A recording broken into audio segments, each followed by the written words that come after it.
A simple girl dropped her diary on the subway. A millionaire CEO found it and fell in love with the author before even meeting her. Hello, viewer. Thanks for joining us. Leave a like and share your thoughts in the comments, along with the city you're watching from. Now let's continue with the story. Pamela Clark, 32 years old, stood on the Guggenheim spiraling ramp just before the museum opened. The morning sunlight filtered through the glass dome, illuminating her thoughtful expression as she studied a contemporary installation piece comprising suspended shards of mirrored glass. Her reflection flickered across the fragments in a disjointed pattern, echoing the way she often felt about her own life. Tall and slender, with hazelnut brown hair pinned in a loose bun, Pamela had a gaze that combined curiosity and reserve. Her greenish-brown eyes, alert and contemplative, suggested a soul more comfortable observing than participating. She was a junior curator, a role she both cherished and found stifling. While her position at the Guggenheim gave her access to world-class art, it also anchored her in the routine of drafting proposals and catering to the tastes of those higher up in the hierarchy. Still, she found solace in the museum's vibrant yet hushed atmosphere. The Guggenheim's iconic interior, with its smooth, winding walkways and pristine white walls, felt like a kind of sanctuary for her quiet spirit. Even so, she couldn't shake a subtle restlessness that nibbled at the edges of her contentment. Drawing a slim, leather-bound diary from her shoulder bag, Pamela flipped open its worn pages.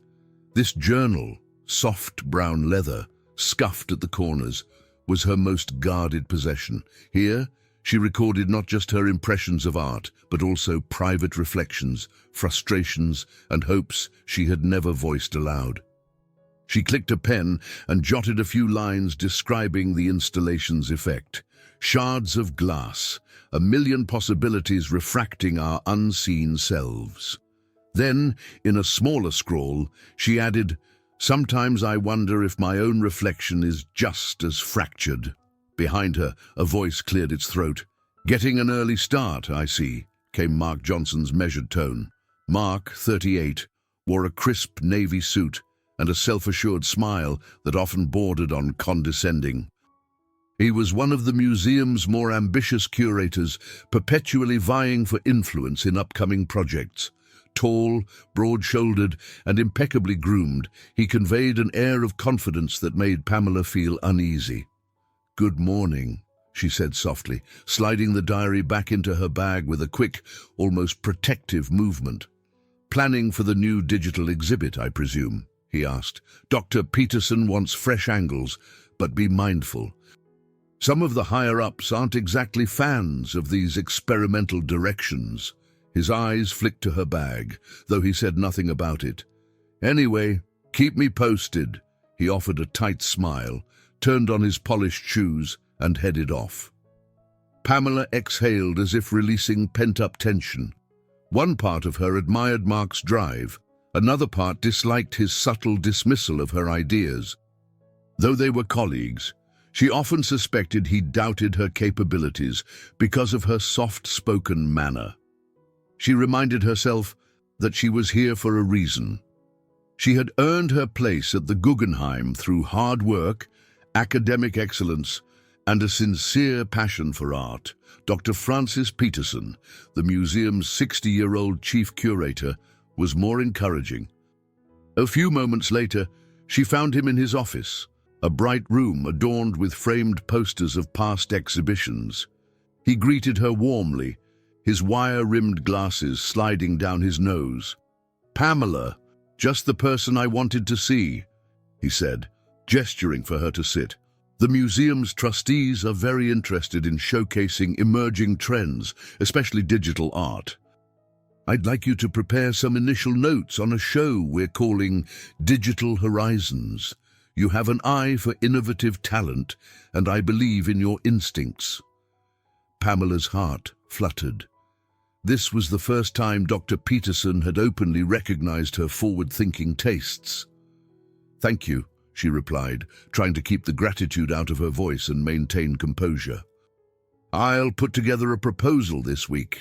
When she left his office, the spiraling ramps felt a little less intimidating. Even so, a twinge of anxiety gnawed at her. She had bold ideas, installations involving interactive holograms and immersive VR experiences, but she wasn't entirely sure how Mark would react, or the trustees, for that matter. They were known for occasional reluctance toward unconventional concepts. At lunchtime, Pamela escaped to a quiet alcove in the museum, close to a window that overlooked Fifth Avenue. She retrieved her diary again, scribbling down scattered thoughts. Meeting with Dr. Peterson. Promising. Mark remains a looming shadow, though. Why is it easier to confide in these pages than to speak my mind in meetings? She paused, tapping her pen against the page. Through that diary, she could voice all the complexities inside her, her longing for deeper human connection, the gnawing emptiness of living alone in her Upper East Side apartment, and the faint hope that one day her quiet nature wouldn't be mistaken for lack of passion. She closed the diary gently, her palm lingering on the worn cover. It was a repository of everything she had never dared share. Even the few close friends she had, like Olivia Chen, knew only parts of Pamela's introspective world. The thought of someone reading those confessions made her pulse quicken, but she clung to the notion that the diary was safe, always by her side. Looking once more at the suspended glass installation, Pamela caught her reflection in a razor-thin shard. She wondered if, beyond its fragmented surface, there might be a clearer, more courageous version of herself waiting to emerge. For now, she remained an observer in her own life, scribbling secret desires into a battered notebook and clinging to the hope that, in the swirl of New York's cultural epicenter, she might finally find the connection her heart silently craved.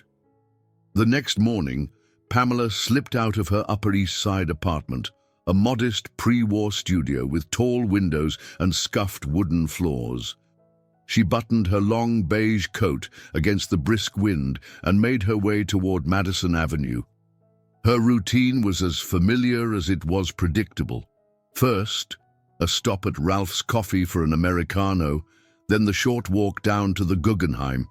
Yet beneath that comfortable rhythm, a new undercurrent of excitement stirred. Dr. Peterson had entrusted her with a prominent role in shaping the digital horizons concept. It was both exhilarating and terrifying. Stepping into Ralph's Coffee, she inhaled the warm smell of freshly ground beans. Waiters in green aprons bustled behind the marble counter, preparing pastries and specialty brews for the morning crowd. Pamela spotted her best friend, Olivia Chen, waving from a corner table. Olivia, 33, with sleek black hair and a chic pantsuit, exuded a confident energy that Pamela simultaneously admired and found a little intimidating. "I already grabbed you an Americano," Olivia said, sliding a paper cup toward her. "You look like you've got a million things on your mind." Pamela shrugged out of her coat and settled into the wooden chair across from her friend. "Dr. Peterson asked me to outline a vision for that digital art exhibit." "I'm excited, but also worried. Mark's already making comments about how radical some ideas might seem." "He's threatened," Olivia said simply, smoothing the sleeve of her blazer. "People who think inside the box get nervous when someone with real creativity comes along." Pamela laughed softly, grateful for Olivia's unwavering support. "You've got a knack for making me feel braver than I am. When I talked to Mark yesterday, it felt like a brush-off. But Dr. Peterson wants me to push forward?" "Exactly," Olivia said. "Push forward." She took a sip of her latte. "And while you're at it, I want to hear about more than just your work. Any new sparks in your social life?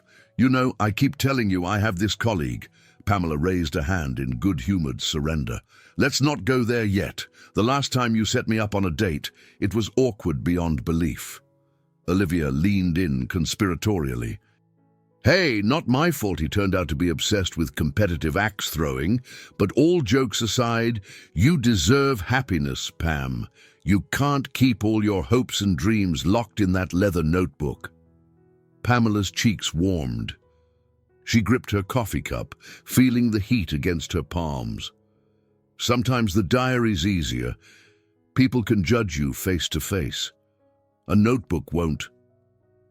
That's exactly why you need to get out of your comfort zone, Olivia insisted. Anyway, just think about it. Meanwhile, you better wow those museum folks with your digital art ideas, mark or no mark. Reassured by Olivia's words, Pamela downed the last of her Americano. They parted ways outside, exchanging quick hugs before Pamela headed on toward the Guggenheim. Her mind swirled with possibilities for digital horizons. She envisioned interactive installations that captured the pulse of New York. Visitors scanning personal data to transform their silhouettes into glowing digital art, or augmented reality experiences that layered historical imagery over present-day cityscapes. At the museum, she navigated bustling corridors lined with promotional posters. In the curatorial office, she prepared slides to illustrate her ideas, images of avant-garde artists working with virtual reality, short video snippets from technology conferences, and conceptual sketches from her own notes. But a gnawing worry persisted. She needed the department's backing to secure funding, and Mark Johnson had a knack for swaying the board with his connections and charm. Around noon, Dr. Peterson peeked into her workspace. "Pamela, looking good," he said, eyeing the draft slides on her monitor. "Don't forget, we have a meeting at 3 to go over your pitch. I'll be there, and Mark as well." Her stomach fluttered. "I'll be ready, Dr. Peterson." For the next few hours, she meticulously refined her presentation, double-checking facts and citing examples from international museums that had successfully showcased interactive digital art. She wanted to preempt any criticism by providing solid evidence of the genre's popularity and significance.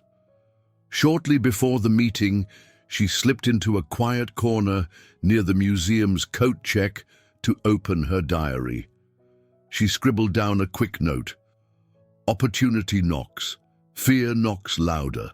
Must I always feel overshadowed by my own anxieties?"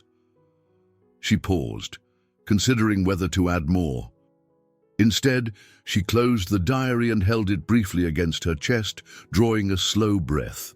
The act offered her a small reassurance, a reminder that, beneath her outward hesitation, she possessed genuine conviction. At 3 o'clock sharp, she stepped into the conference room. Mark Johnson was already there, leaning back with arms folded, a faint smirk on his lips. Dr. Peterson sat at the head of the table, gesturing for Pamela to begin.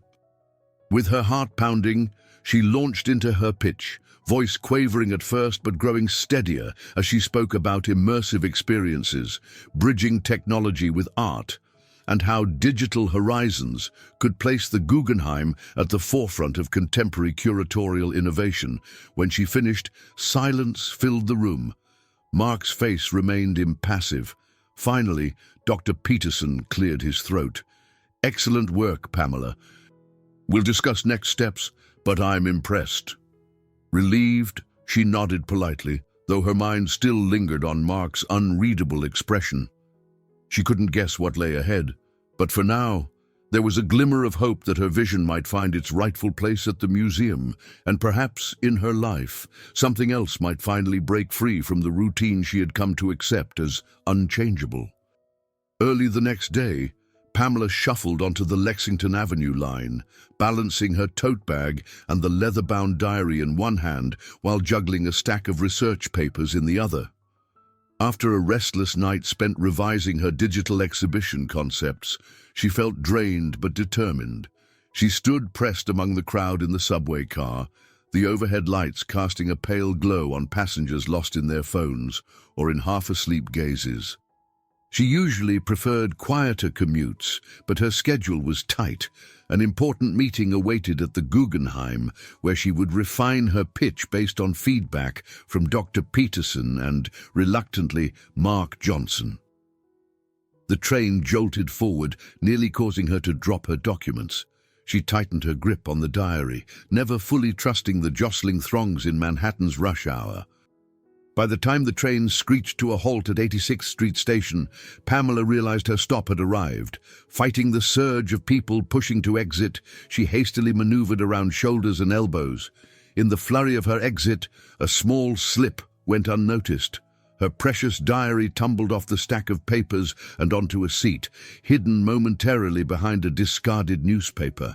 Stepping onto the platform, she exhaled, grateful to escape the crush inside the train. Only once the subway doors slid shut and the train vanished down the tunnel did she sense something amiss. A wave of panic struck.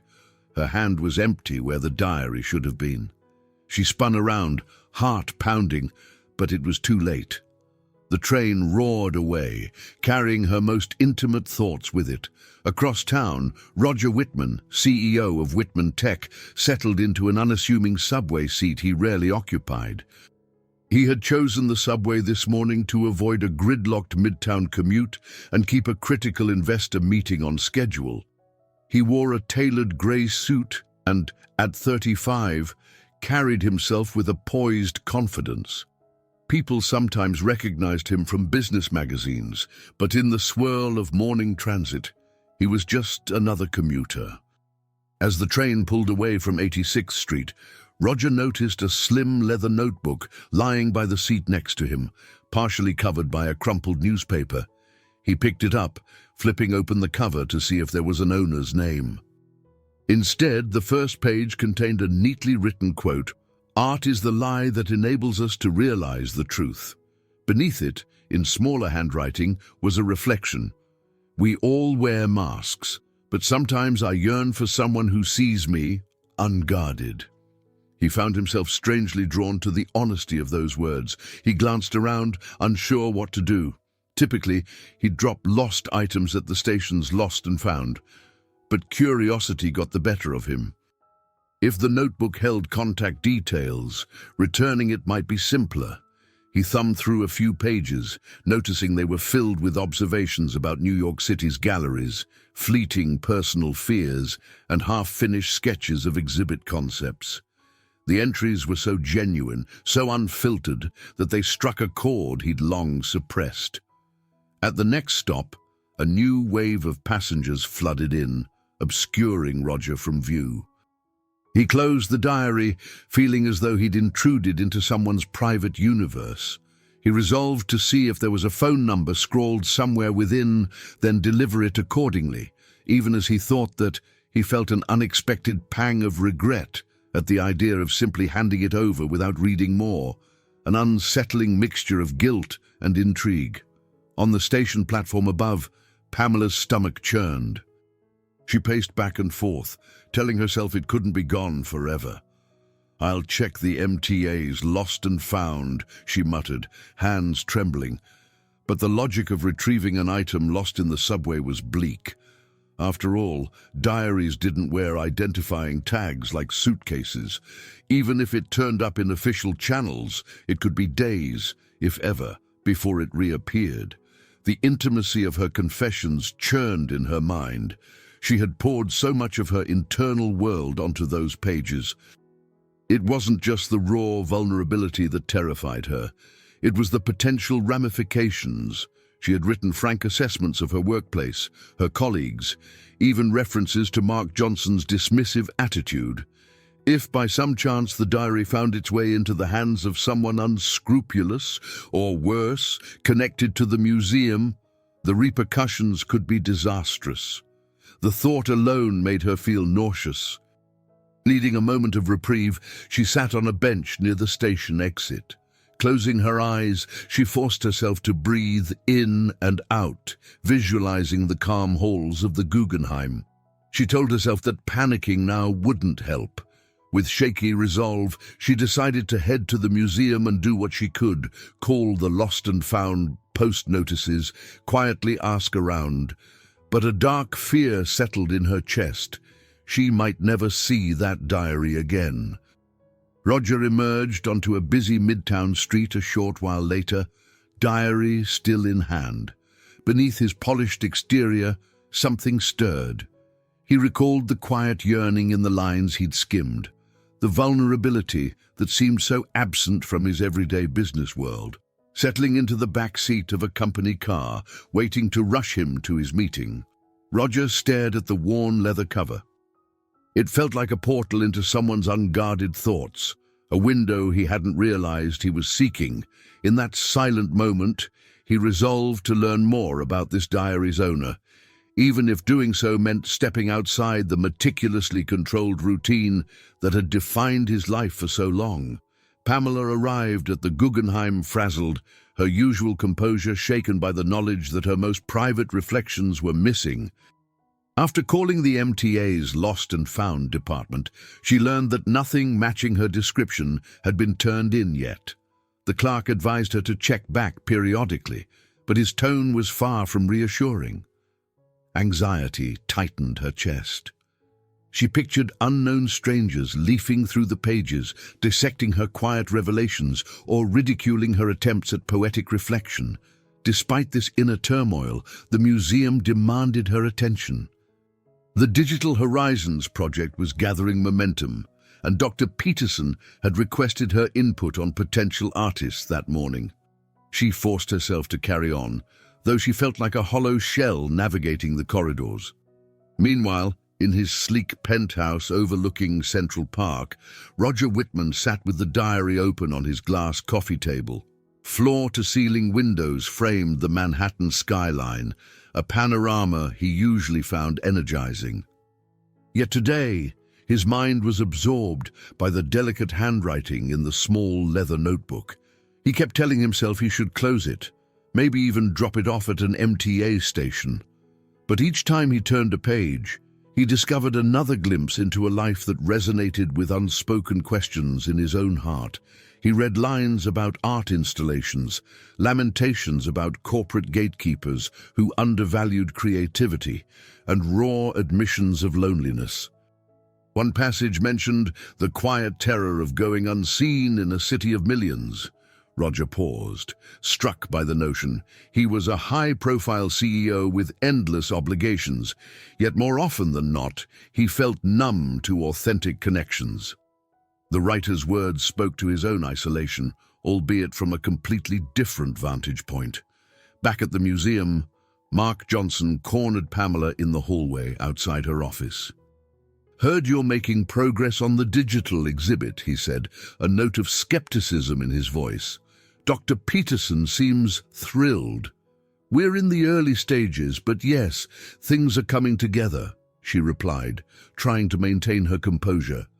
Every nerve in her body buzzed with the intrusive thought of the lost diary. She wondered if Mark would sense her vulnerability. He gave her a cursory once-over. "Just make sure you don't propose anything too eccentric. We wouldn't want to alienate our more traditional patrons. Keep it practical." With that, he strode off, leaving Pamela to fight a rising wave of frustration. Ordinarily, she might have jotted her annoyance down in the diary, but now she had nowhere to vent her immediate thoughts. Without her usual written refuge, she found herself more restless. During lunch, she pressed her phone to her ear, speaking with Olivia, who listened sympathetically. "You know me," Pamela said in a hushed tone, standing in a quiet corner near the museum's staff lounge. "That diary is everything, my innermost secrets, critiques, ideas." Olivia's voice crackled over the line. "I'm so sorry, Pam. I can't imagine how exposed you must feel. But maybe think of it this way. Losing that diary might force you to step out of your comfort zone. You won't have the pages to hide behind." Pamela sighed. "Easy for you to say. That notebook was my safety net. Sure, Olivia acknowledged, but maybe the universe is nudging you to find confidence in yourself, not just in your writings. Pamela tucked a stray strand of hazelnut brown hair behind her ear, feeling unconvinced. Yet Olivia's optimism soothed her, if only slightly. She ended the call, realizing she had to focus on preparing a revised proposal for Digital Horizons. Dr. Peterson wanted it by the end of the day.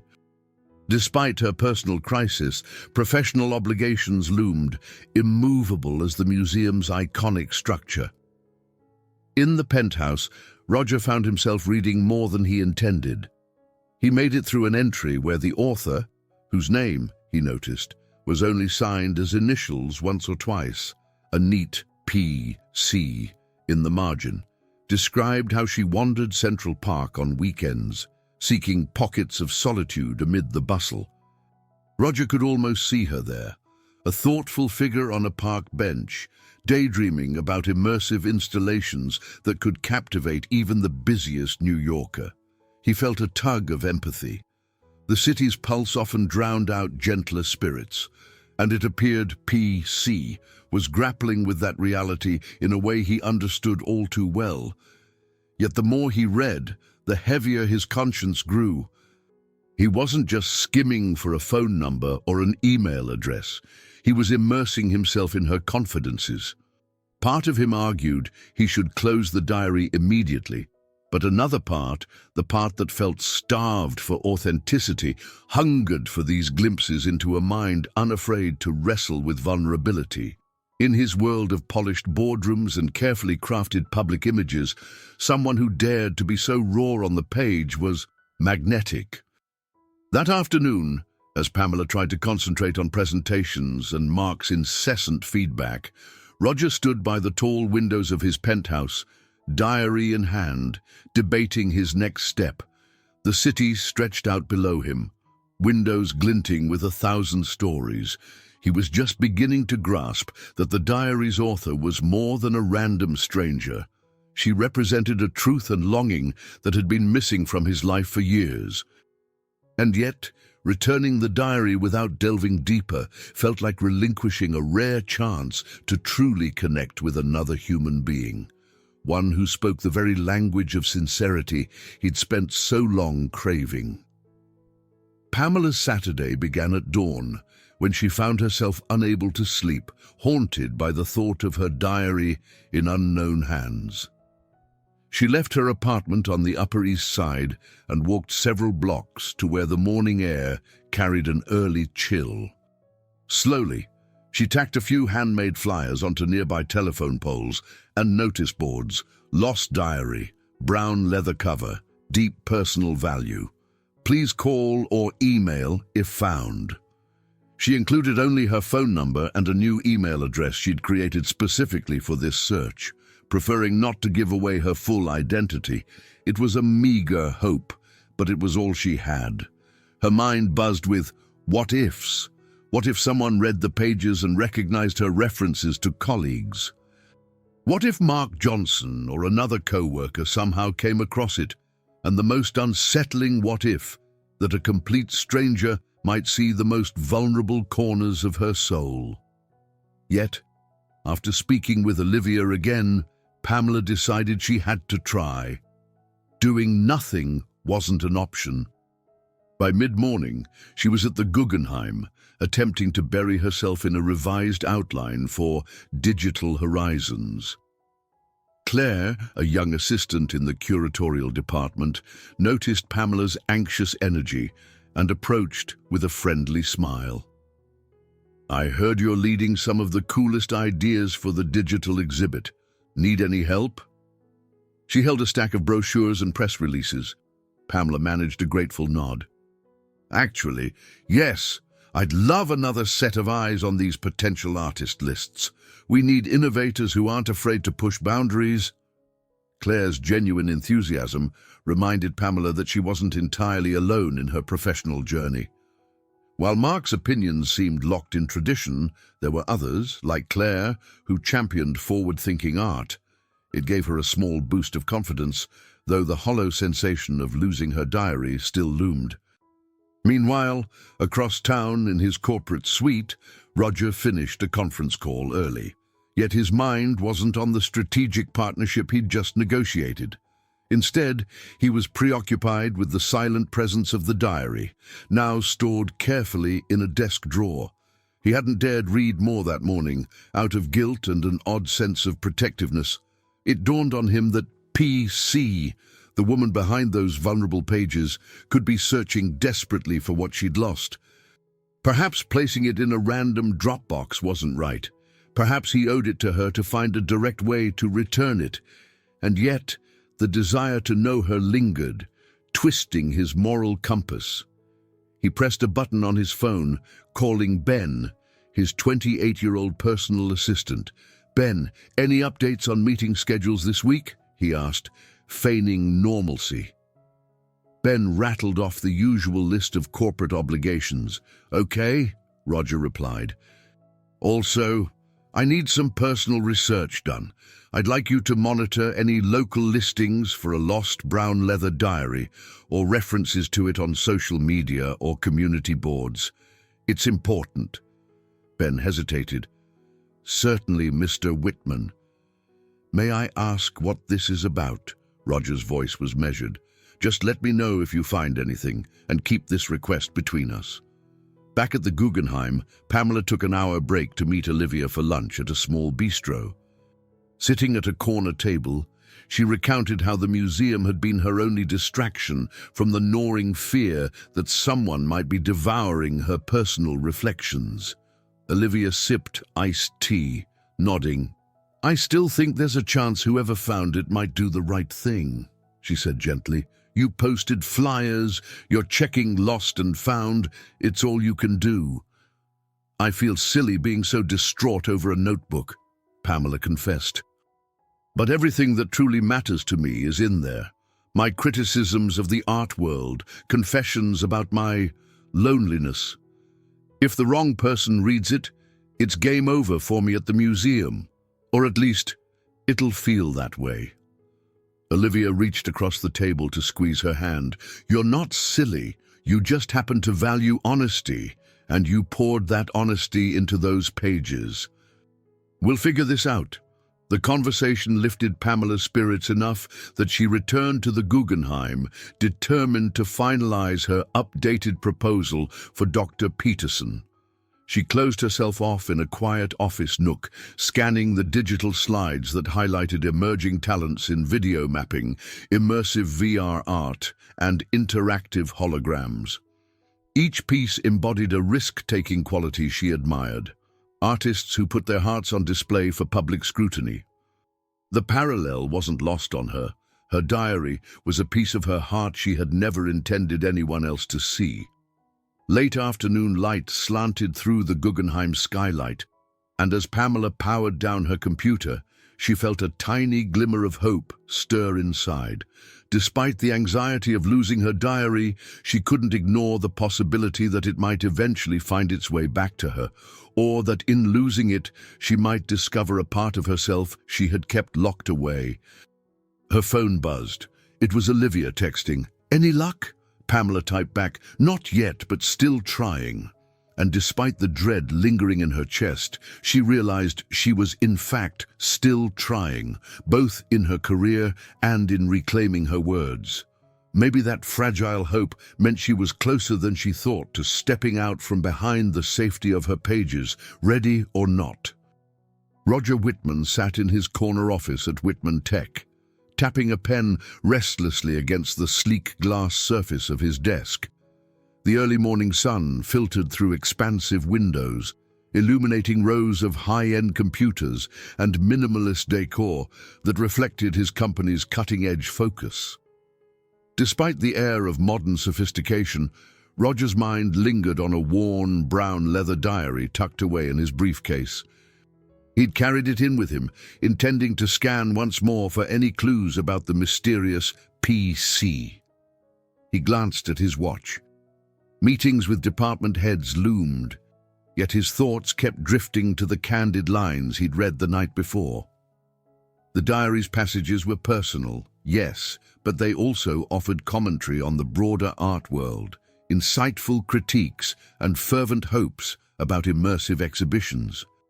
There was something disarming about the way the author blended everyday vulnerabilities with a fierce passion for creativity. It tugged at him more powerfully than any corporate agenda. His assistant, Ben, knocked gently on the door before entering. "Good morning, Mr. Whitman," he said, voice crisp. "We have the product development briefing in 15 minutes, followed by a lunch meeting with the PR team. Also," he added, lowering his voice discreetly, "I've been searching local notices and online boards as you requested. So far, I haven't found any direct posts about a missing brown diary, but I'll keep looking." Roger nodded, trying to appear only mildly interested. "Keep me updated, please." "Yes, sir." Ben offered a polite smile and left, closing the door behind him. Alone again, Roger flipped open his laptop to check the social media platforms and community forums he sometimes monitored. He typed generic terms: lost diary, brown notebook, found in subway. Nothing new emerged, just a few random posts that didn't match the item in his possession. A persistent voice in his head argued that he should turn the diary in, or at least store it somewhere public. But every time he considered it, he hesitated. Because in those pages, he found a kind of unvarnished authenticity that seemed rarer than diamonds in his carefully manicured circles. He thought back to how stifled he often felt at industry galas or at high-stakes conferences, where every conversation was a dance of posturing. Reading the diary had become a strange refuge. Someone out there, a woman he'd never met, was brave enough to put her raw thoughts into words. And though he felt slightly guilty about continuing to read, he couldn't deny that each new passage drew him deeper into the mind of this unseen stranger. Later that morning, as he headed to the product development briefing, he decided on a compromise. He would go through the diary more carefully, trying to pinpoint a direct way to contact the author. If he found any personal info, an email, a phone number, or an address, he'd reach out and return it. Then he'd close this peculiar chapter. Still, he knew better than to assume it would be that simple. He already felt a subtle, disconcerting connection he couldn't explain, and returning the diary might not be the end of that feeling. Meanwhile, at the Guggenheim, Pamela was wrestling with a new set of challenges. She sat at a cluttered desk in the curatorial office, studying the museum's calendar. The official launch date for Digital Horizons had been pushed up. Dr. Peterson had encouraged her to finalize her selections for the exhibit, but as she reviewed lists of digital artists and project proposals, she found her thoughts drifting. She missed the comforting routine of writing in her diary. Without it, she felt as though she were missing a limb, stumbling through each day without her private method of processing doubts or celebrating small victories. To add to the strain, Mark Johnson's presence hovered at the edge of every conversation. He always seemed to be in the next office or corridor, politely inquiring about her progress with an undertone of skepticism. During a brief hallway encounter, he gave her what passed for a friendly nod. "Pamela, I heard you're finalizing the main installations for Digital Horizons. Let's ensure we keep the budget within reason. The museum board members want something fresh, but not outlandish." She tightened her grip on her notepad. "Of course, Mark. I'm mindful of both budget and impact. Dr. Peterson supports these choices." "I'm sure he does," Mark replied with a smile that didn't reach his eyes. "But we can't rely on his goodwill alone. Some of our traditional patrons might be hesitant to embrace something so technologically avant-garde." "Well," she said evenly, "part of the Guggenheim's mission is to champion innovation. I believe we can deliver that without alienating our core supporters." He gave a small shrug. "We'll see how it plays out. Keep me informed." With that, he strode away. Sighing, Pamela returned to her office. She sent a quick text to Olivia. "Still no word on the diary. Searching daily. Anxiety is unreal." Even as she tapped out the message, she mentally echoed the sentiment. The diary was gone, its contents exposed to who knew whom. Sometimes she caught herself looking around the museum, paranoid that someone else in the building might have it. But deep down, she felt it was unlikely. She would have heard rumors by now. Mark would have wasted no time using anything scandalous against her. So, if not the museum, then where was it? She refocused on her computer screen, poring over submissions from cutting-edge artists experimenting with augmented reality and motion sensor installations. Reading through their proposals, she felt a spark of excitement. This was the part of her work she adored, discovering new ways to bridge art and human experience. She let that enthusiasm buoy her spirits, reminding herself that despite the diary's disappearance, she still had her talents and convictions. In another part of Manhattan, Roger finished his product briefing and returned to his office. Heart pounding with a mix of curiosity and guilt, he opened the diary, flipping to a random page near the middle. He read about the author's frustration over a colleague who belittled her ambitions, though she never named him. She wrote, "I wish I were braver at work, that I could speak as freely as I write here. It's ironic. My ideas belong in broad daylight, but I hide them in the dark." Those words punched Roger in the gut. He recognized his own corporate environment, a place where appearances mattered more than authenticity. He traced the edges of the page with his fingertips, feeling an unspoken kinship with this unknown person. Here was a soul who bared her fears in private while yearning for acknowledgement in public. And he, successful yet lonely at the top, was drawn to her honesty like a moth to a flame. He told himself it was time to take the next step. He would look for contact information in the pages as meticulously as possible. If he found it, he would reach out and do the right thing. Yet even as he formed this resolution, a part of him wondered, in returning the diary, would he lose the only thing that felt genuinely real in his life right now? Roger found himself standing on a bustling sidewalk in Chelsea the following afternoon, scanning the exterior of a modest art gallery called Fuller Visions. A swirl of autumn leaves blew around his polished leather shoes. It was not the kind of place he typically visited. He was more accustomed to exclusive galleries where he'd show up as a VIP patron. But Zikia had detailed this very gallery in her diary, praising its dedication to emerging artists who blended traditional mediums with digital techniques.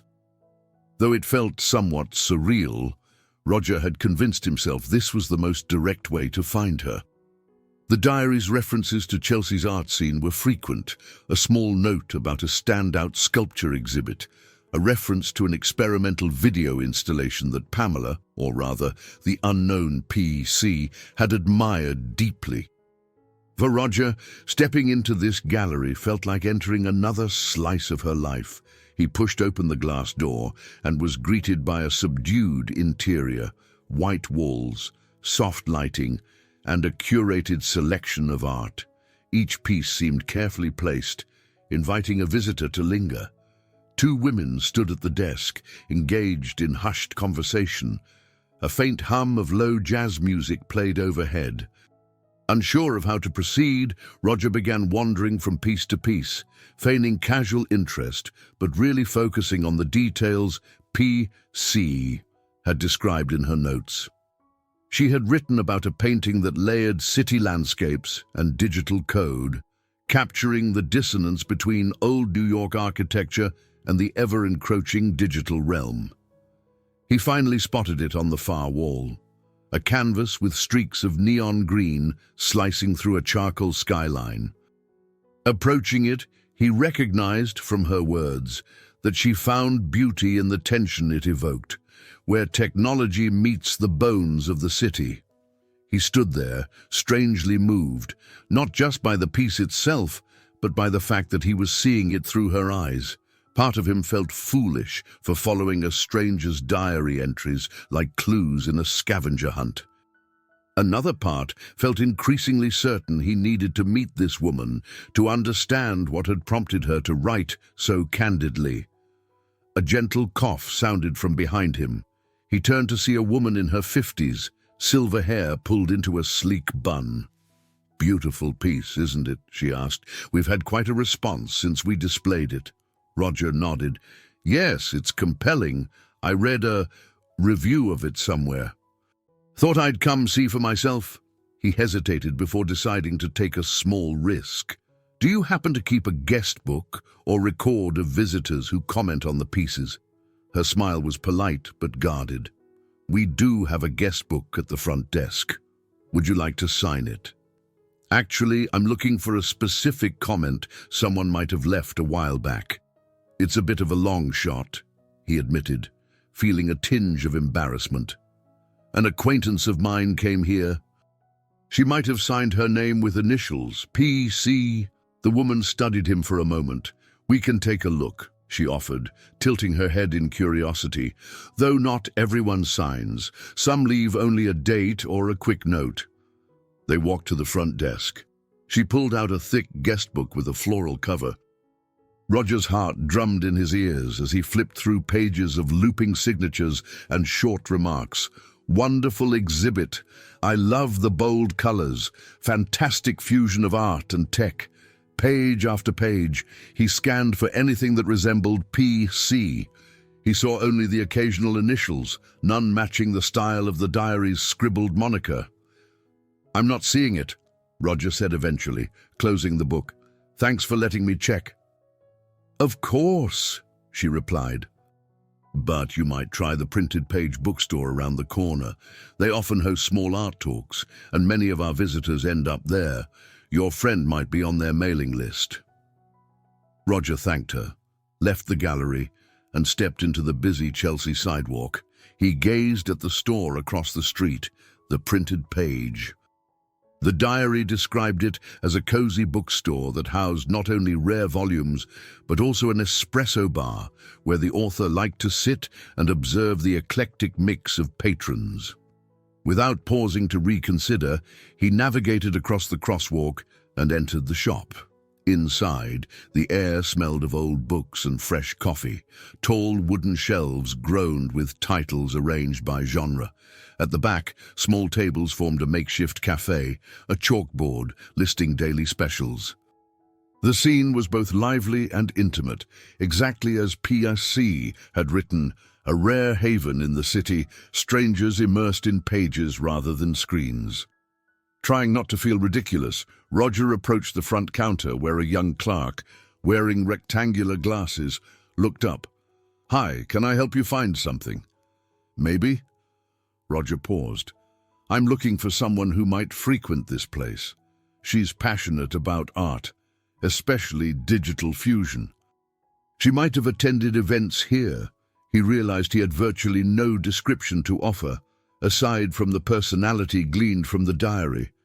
The clerk shrugged apologetically. "We have quite a few regulars. Do you know her name?" Roger forced a small smile. "I only have her initials, P.C. That might not be enough, I guess." "Sorry," the clerk said. "We do host monthly art gatherings. Our next one's in a few weeks. People sign up for the newsletter if they attend more than once. We can check if there's a P.C. on the email list." Roger's eyes sparked with hope. "Yes, please." While the clerk tapped on the computer, Roger glanced around. Book spines offered glimpses into worlds of poetry, biography, technology, history. The synergy felt oddly intimate, as though he were stepping further into P.C.'s domain. After a few minutes, the clerk shook his head. "No match on that. Could be she never gave her initials or used a different email." Roger nodded, trying not to show his disappointment. "Thank you for checking." He bought a small cappuccino from the cafe section as a gesture of support, then found himself a seat at one of the cozy wooden tables. Outside, the afternoon sun drifted lower, sending angled rays through the windows. He'd found no leads, no clues.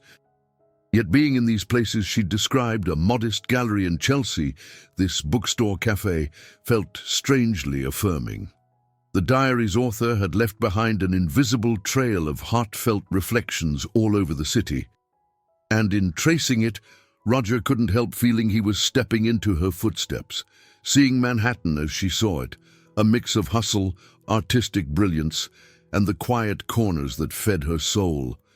He knew he might be chasing a phantom, but as he sipped his cappuccino and surveyed the shelves of worn paperbacks, he also knew he wasn't quite ready to give up. Returning the diary anonymously would be the logical solution. Yet that lingering sense of destiny, of meeting a kindred spirit, urged him onward, however improbable. With a final sip, he resolved to keep searching. After all, for once in his carefully managed life, logic wasn't the force driving him. Something deeper, more personal, had taken the wheel. Pamela sat in a dimly lit conference room at the Guggenheim, eyes scanning a projected slideshow of futuristic digital installations. She was presenting her refined proposal for Digital Horizons to Dr. Peterson and two junior curatorial staff members, Claire and Joshua. The entire space glowed with the light of vibrant images, interactive VR pieces, conceptual drone art, and immersive data-driven sculptures. This piece, Pamela explained, pointing to a slideshow photo, melds local demographic information with real-time visitor input to create a constantly shifting visual mosaic. It's titled City Echoes, and the artist, Elena Laramie, has been recognized for bridging personal narratives with public data. Visitors can walk through sensors that capture movement, generating fractal shapes projected onto a curved screen. It's an ever-evolving reflection of the community itself. Dr. Peterson nodded in approval, his 60-year-old face warmed by enthusiasm. Excellent choice, Pamela. This is precisely the kind of innovation we want to highlight. Joshua, seated near the end of the table, chimed in. I've seen Elena's work in smaller galleries.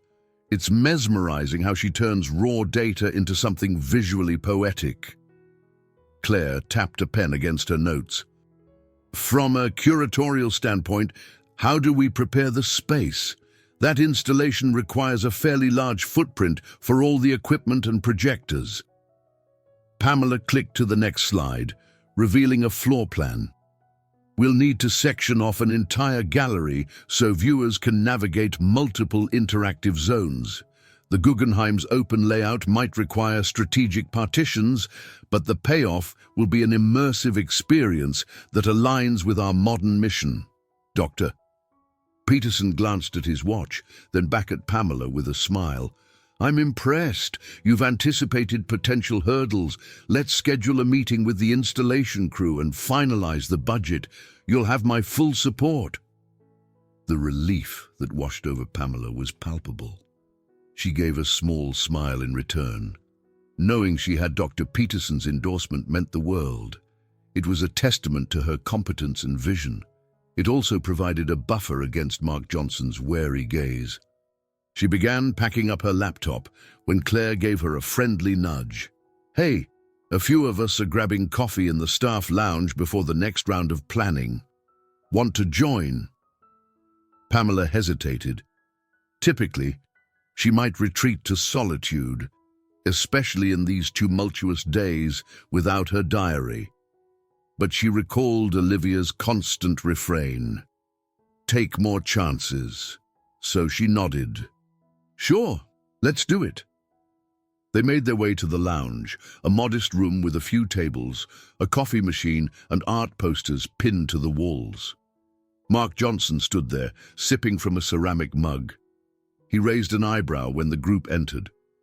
I hear the exhibit's shaping up, he said. Dr. Peterson is quite enthusiastic. Pamela caught the faint edge to his tone.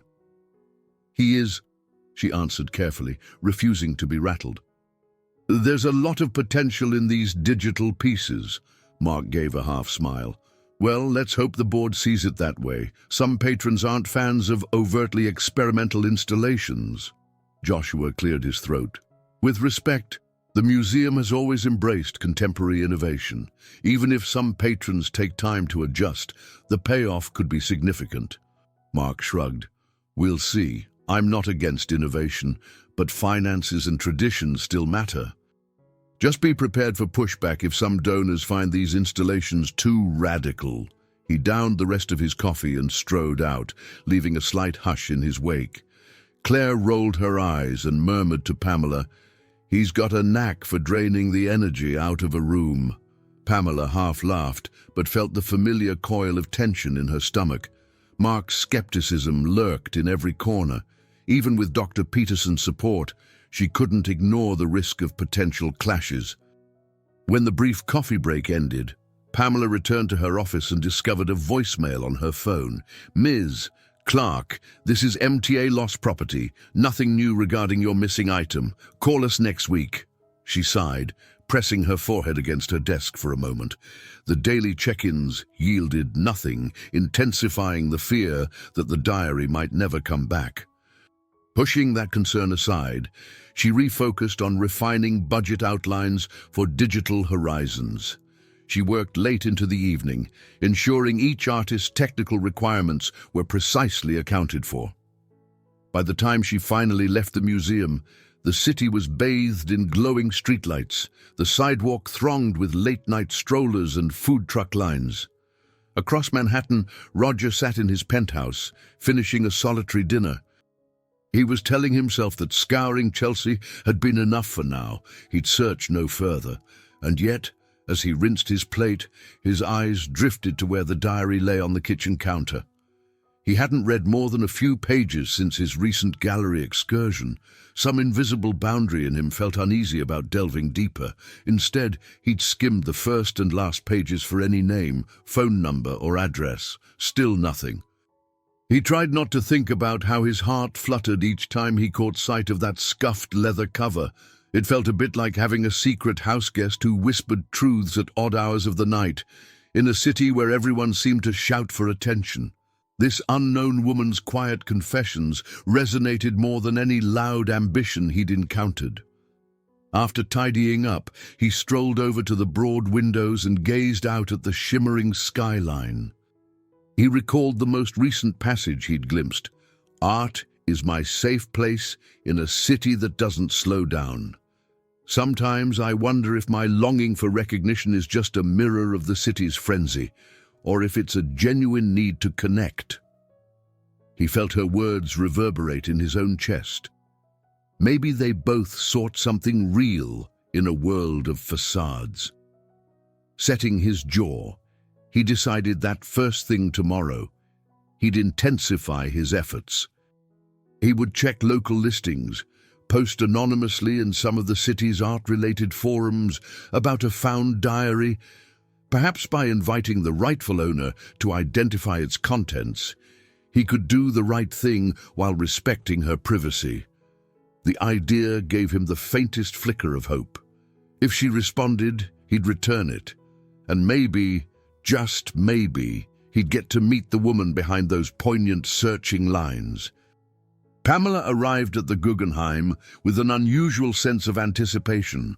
Her proposal for digital horizons had been passed around internally, and several staff members from different departments expressed enthusiasm for her ideas. She found it uplifting that, despite the absence of her diary, she was starting to voice her thoughts more confidently in meetings. It was as if losing her written outlet forced her to communicate aloud. Heading to her office, she noticed Claire and Joshua huddled together, chatting excitedly. When they spotted her, Joshua waved her over. "Pamela, we've been talking about ways to enhance the interactive aspect of your curated pieces. Remember how we discussed layering motion sensors with projection mapping? We got in touch with a local tech startup that's interested in collaborating on the hardware side." Pamela felt a jolt of optimism. "That's fantastic. The more synergy we create, the stronger the exhibit becomes. Let's set up a meeting with them."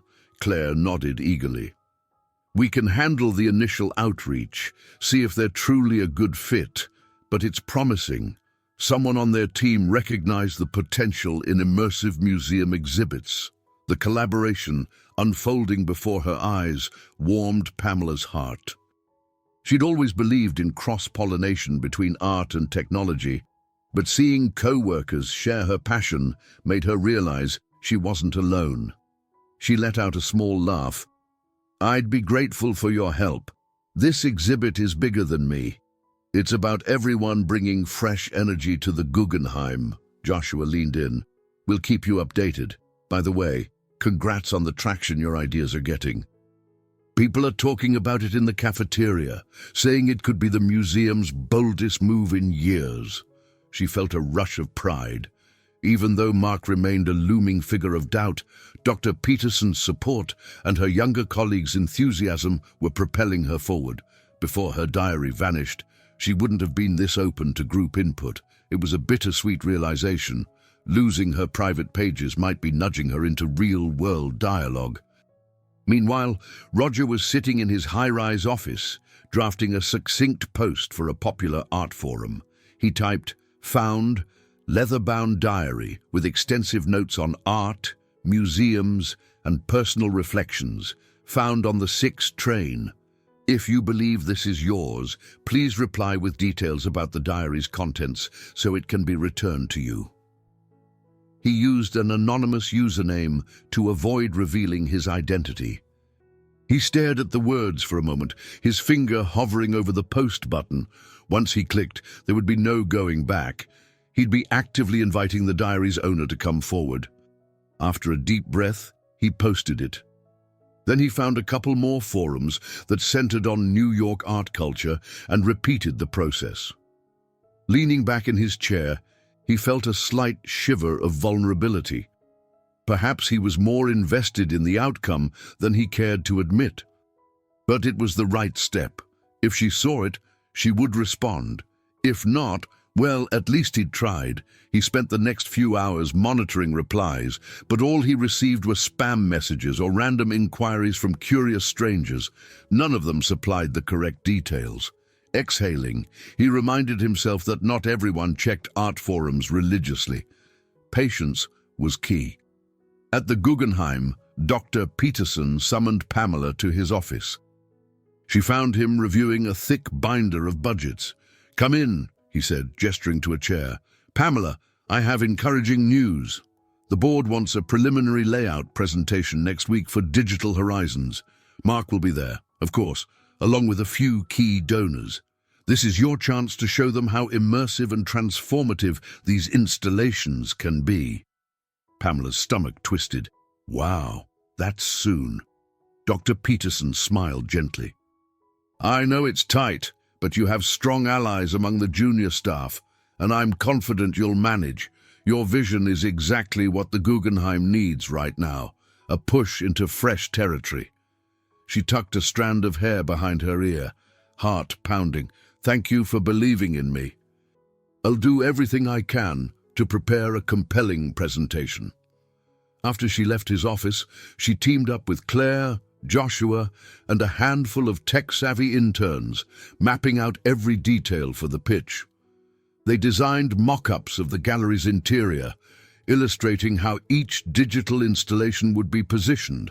Claire suggested adding a live demonstration of one smaller interactive piece, so the donors could experience the concept firsthand.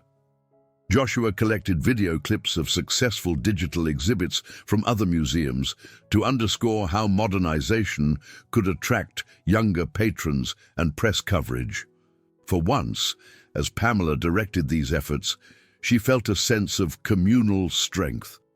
Instead of confiding solely in a journal, she was sharing her ideas openly, watching as they took on a life of their own through collaboration.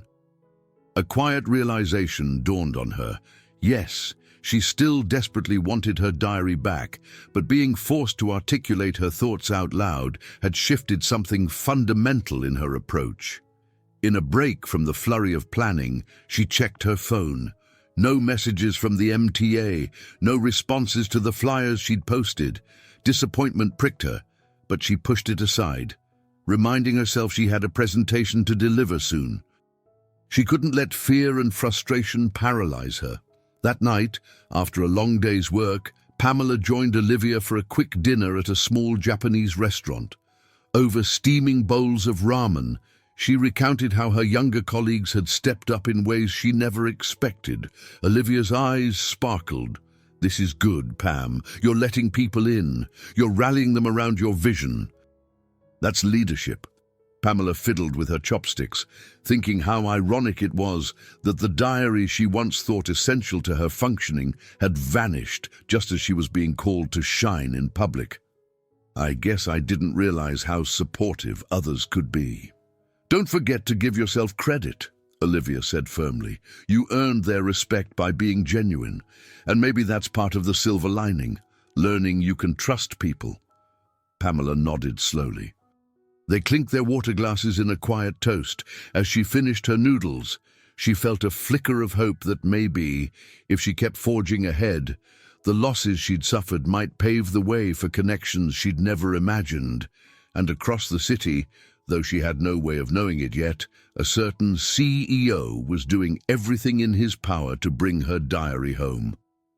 The following Monday morning, Pamela woke with a sense of anticipation. She'd spent the entire weekend refining the final slides and mock-ups for the crucial board presentation on digital horizons.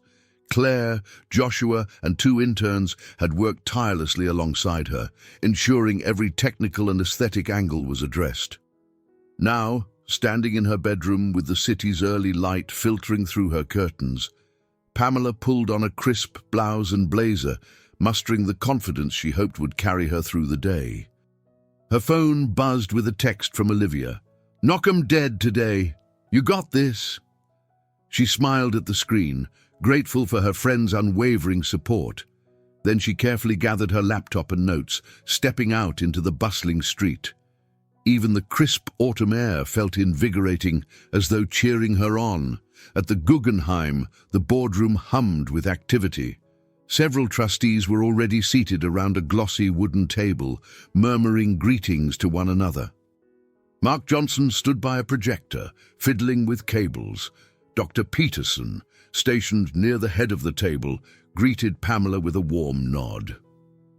"Ready, Mrs. Clark?" he asked, using her last name to signal respect in front of the board members. She swallowed, offering a steady smile. "Absolutely."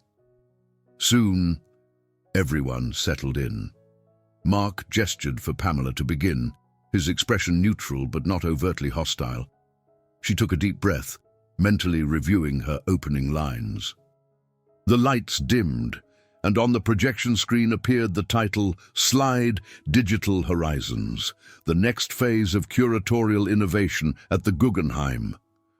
Her voice wavered slightly at first, but as she guided the group through the conceptual framework, her confidence grew.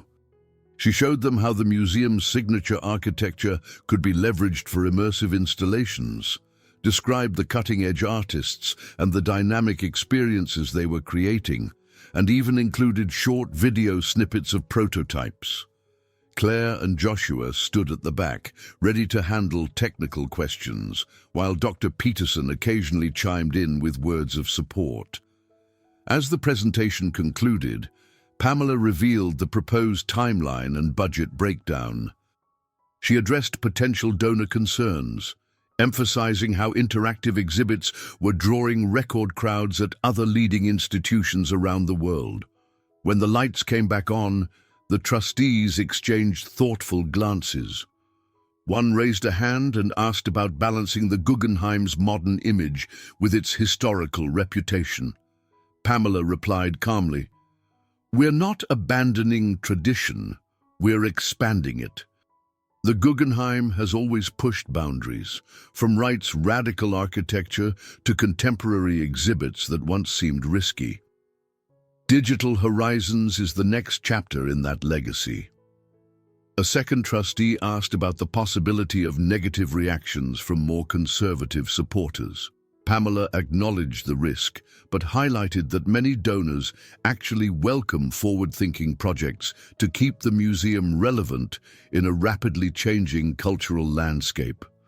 Throughout it all, she maintained composure, recalling how she used to jot down these arguments in her diary. Now she was speaking them aloud. Finally, the trustees conferred quietly. The eldest among them, a tall man with neatly combed silver hair, cleared his throat.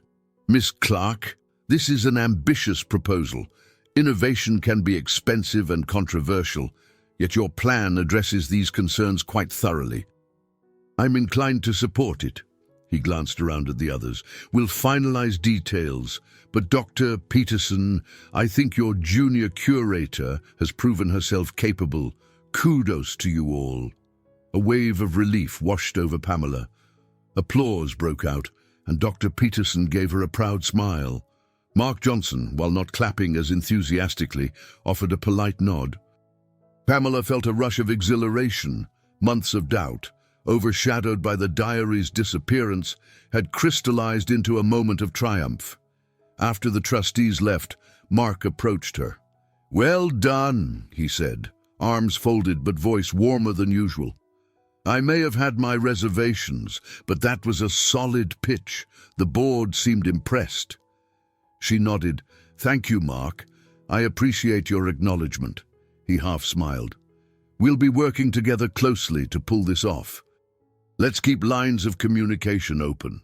When he walked away, she noticed her shoulders relax. Even Mark was extending a branch of cooperation. She turned to Dr. Peterson, who patted her on the back. "You're coming into your own. Pamela, keep it up."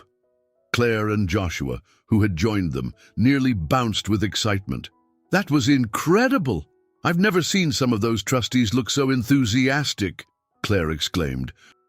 Joshua added, "You were on fire." Pamela felt warmth spread through her chest. She thanked them both, giving credit where credit was due. "I couldn't have done this without your help and passion."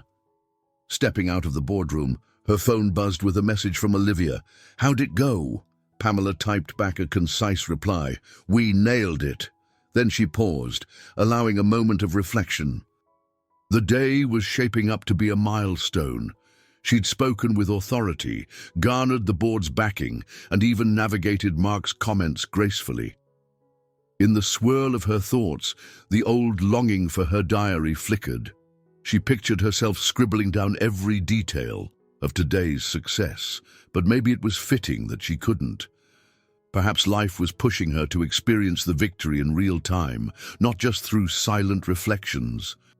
And though she still yearned to regain that precious notebook, she was starting to believe that the best chapters of her story might unfold not on the written page, but in her bold steps forward, right here in the luminous reality of the Guggenheim. Pamela Clark stepped out of the taxi onto Madison Avenue, the crisp October air stirring the ends of her hazelnut-brown hair. Her destination, the Morgan Library and Museum, rose before her in stately grandeur, an architectural gem that held centuries of literary and historical artifacts. She clutched her slim purse, which contained a small notepad, feeling a surge of excitement. This was no ordinary evening. The Morgan was hosting a highly anticipated lecture on preserving cultural history, specifically focusing on how digital archives could safeguard art and historical documents. For Pamela, who lived and breathed the fusion of art with evolving technology, it felt like destiny calling. She walked up the marble steps, pausing in the ornate lobby. A few clusters of people chatted softly, their voices echoing under the high, coffered ceiling. She recognized a couple of museum acquaintances, politely nodding hello as she approached the registration table. For the lecture, she'd decided to wear a fitted grey dress with a subtle floral print. But the most meaningful accessory was the vintage dragonfly brooch pinned to her lapel, a piece she'd once inherited from her grandmother. Though it was small, she adored its delicate filigree wings and the tiny emerald in its center. In a recent entry, one of the last she wrote before losing her diary, she had mused about wearing it whenever she needed courage. She showed her ticket to a staff member who handed her a program schedule. Scanning the itinerary, she noted the keynote speaker, a renowned archivist, discussing digital preservation methods. While it was an academic topic, Pamela found it thrilling. Her own curation work at the Guggenheim often involved blending the old and new, and she was eager to glean insights she might apply to digital horizons. Inside the auditorium, she selected a seat halfway up the rows, hoping for a decent view of the stage. She noticed a few young museum professionals, presumably from other institutions, flipping through brochures. A gentle hum of anticipation filled the room. Taking out her notepad, she jotted a quick reflection. Strange to attend a talk without the comfort of my diary, but maybe I'm learning to think in the moment, she sighed, missing the tactile reassurance of that worn leather cover. Meanwhile, Roger Whitman lingered in the corridor just outside the auditorium. Dressed in a tailored navy suit, he felt an unfamiliar ripple of nerves. He wasn't typically one to attend academic lectures uninvited, especially not on a topic outside his business realm, but a line in the diary had nudged him here. He remembered reading about the Morgan Library talk next month, penned by the unknown PC. She'd written that she was looking forward to it, describing her fascination with how historical artifacts were preserved in the digital age. He scanned the flow of attendees trickling into the auditorium. This was a risk. There was no guarantee she'd be here, and even less certainty that he'd recognize her without an identifying detail. Yet he couldn't shake the compulsion to try. He'd taken the next step by posting about the diary online, with no fruitful leads. Maybe fate would intervene tonight, or maybe he was simply chasing a ghost. Either way, he hadn't felt this alive in a long time. He took a seat near the side, scanning the room. A hush settled as the lights dimmed and the stage lit up. The archivist, a silver-haired scholar with a measured speaking voice, began explaining how advanced scanning technologies and digital backups could protect ancient manuscripts. Roger tried to concentrate, but he kept glancing around the audience. Was she here? Would she be wearing something distinctive? He didn't even know what she looked like. After the formal talk ended, the speaker invited questions. A handful of attendees approached the microphone in the aisle. Roger rose, drifting toward the back to position himself by the exit, hoping to spot someone with the intangible spark he'd gleaned from the diary's pages. His heart pounded when he saw a petite woman step into the aisle, wearing a grey dress and a small, glittering brooch.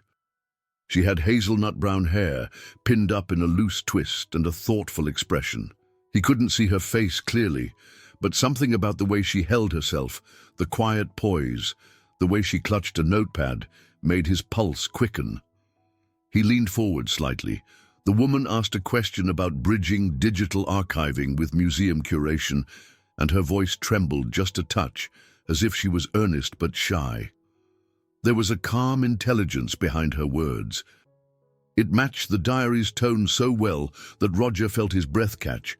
Then, as she turned back to her seat, the stage lights reflected off the dragonfly pin on her lapel. He recalled reading a diary passage about a cherished grandmother's brooch shaped like a dragonfly. It has to be her. Roger's mind raced. For a moment, he stood frozen, uncertain of whether he should approach her right away or wait until the crowd dispersed.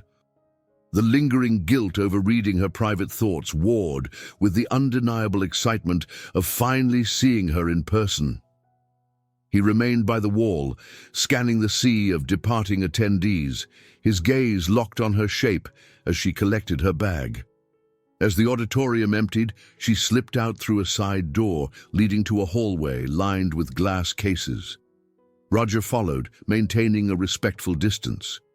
He didn't want to appear like a stalker, but every fiber of his being clamored not to lose her in the crowd. In the hallway, Pamela paused to examine a display of illuminated manuscripts. The The lines of medieval script danced behind protective glass. Roger edged closer, his heartbeat thunderous. This was it, the moment he'd imagined since he first opened that diary on the subway. Yet an uneasy sensation tugged at him. How could he possibly explain himself without startling her? The words from the diary replayed in his mind. We all wear masks, but sometimes I yearn for someone who sees me unguarded. He cleared his throat softly, summoning the nerve to speak. She turned slightly, meeting his gaze. For an instant, neither spoke. Her expression was polite, but somewhat guarded. Roger felt as though he was on the edge of a precipice, about to leap into unknown territory. Then he managed a small, tentative smile. "Good evening," he said, voice hushed in the museum's quiet. "That was quite a lecture, wasn't it?" Pamela nodded, hugging her notepad to her chest. "It was," she replied, her eyes flickering with curiosity. "Are you interested in preservation methods too?" His mind buzzed with 1,000 questions and confessions, but he reined them in, determined not to overwhelm her. "I am," he said, picking his words carefully. "I find it fascinating how technology intersects with art and history." She smiled politely, brushing a stray hair from her face. "Yes, exactly. It's the next frontier for museums and cultural institutions." Roger noticed how her voice grew steadier as she spoke about art.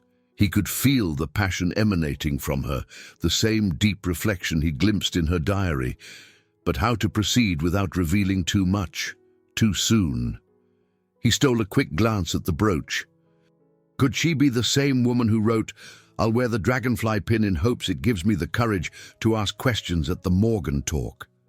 Even the slightest doubt about her identity melted away. This had to be PC, and though he'd found her at last, it dawned on him that this wasn't an ending but a beginning, one fraught with secrets he had yet to confess. Late evening light bathed the corridors of the Morgan Library and Museum with a burnished glow. Visitors lingered near the glass display cases or chatted in hushed tones beneath the chandeliers. From where she stood, Pamela felt the day's excitement still pulsing in her veins.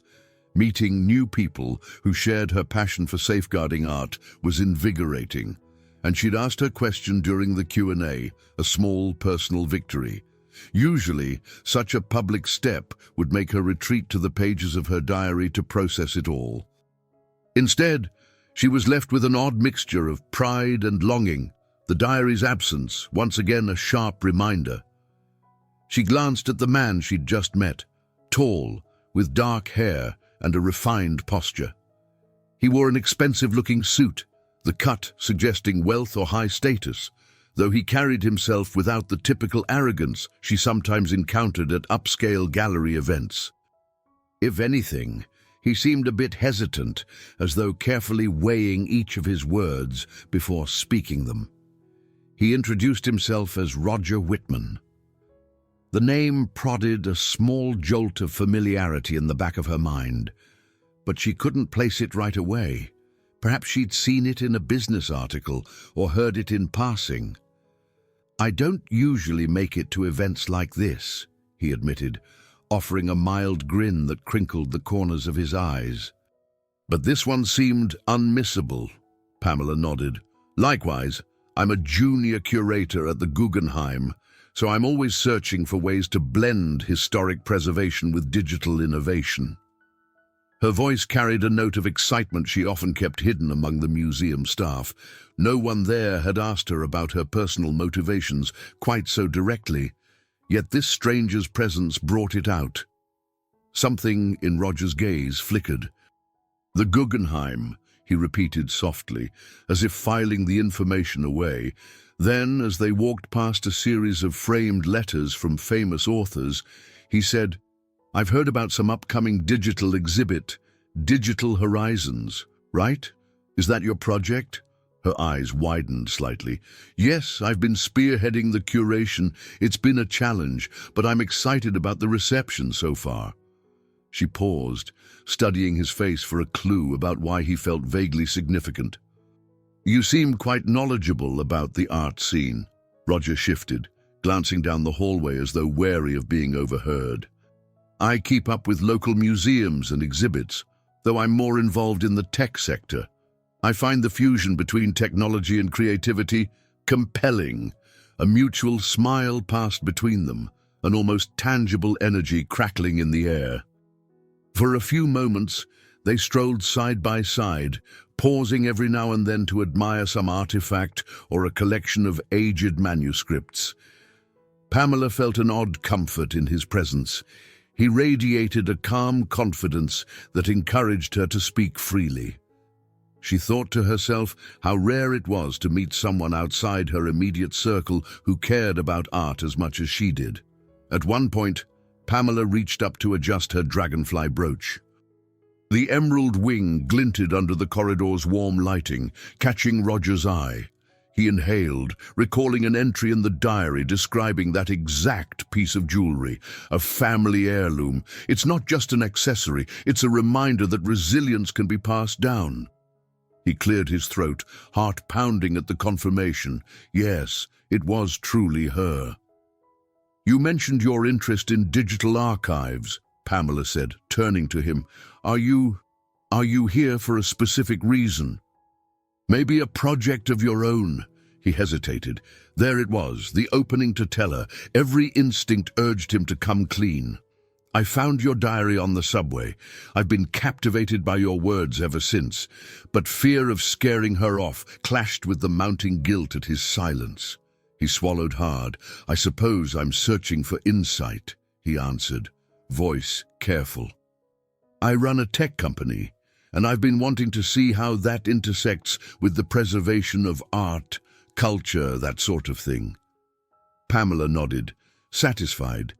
"It's definitely an emerging field. She stopped short when she spotted a friend from the Guggenheim across the corridor. Politely excusing herself from Roger, she waved to her colleague. He politely stepped aside, allowing them a brief chat about future collaborative opportunities. But his gaze never left Pamela's figure. The moment she turned back, he felt a tug in his chest, as though each passing second threatened to carry her away. The museum announcement overhead signaled that closing time was approaching. People began drifting toward the exit, discussing after-lecture plans. Pamela rejoined him, and they slowly made their way to the grand foyer. She debated whether to invite him for coffee or simply say goodnight, her mind flipping through reasons to prolong this conversation. Something about Roger felt both comforting and mysterious. Roger, too, wrestled with a desire for more time. Yet he also sensed that rushing a connection might scare her off. He settled for a measured approach. "I realize it's late, but if you're not in a hurry, perhaps we could grab a quick coffee. I'd love to hear more about digital horizons, and maybe you could enlighten me about the future of museum curation." Pamela paused, glancing at the ornate clock mounted above the museum's arched doorway. It was nearing 9 o'clock. She usually avoided spontaneous outings with strangers, particularly ones she'd met under such fleeting circumstances. But a gentle inner voice, possibly Olivia's echo, urged her to take a risk. "Sure," she replied, tucking her notepad into her purse. "There's a cafe just around the corner. It stays open late." A smile spread across Roger's face, an involuntary reflection of relief and excitement. Together, they navigated the final corridor, stepping out onto the hushed streets.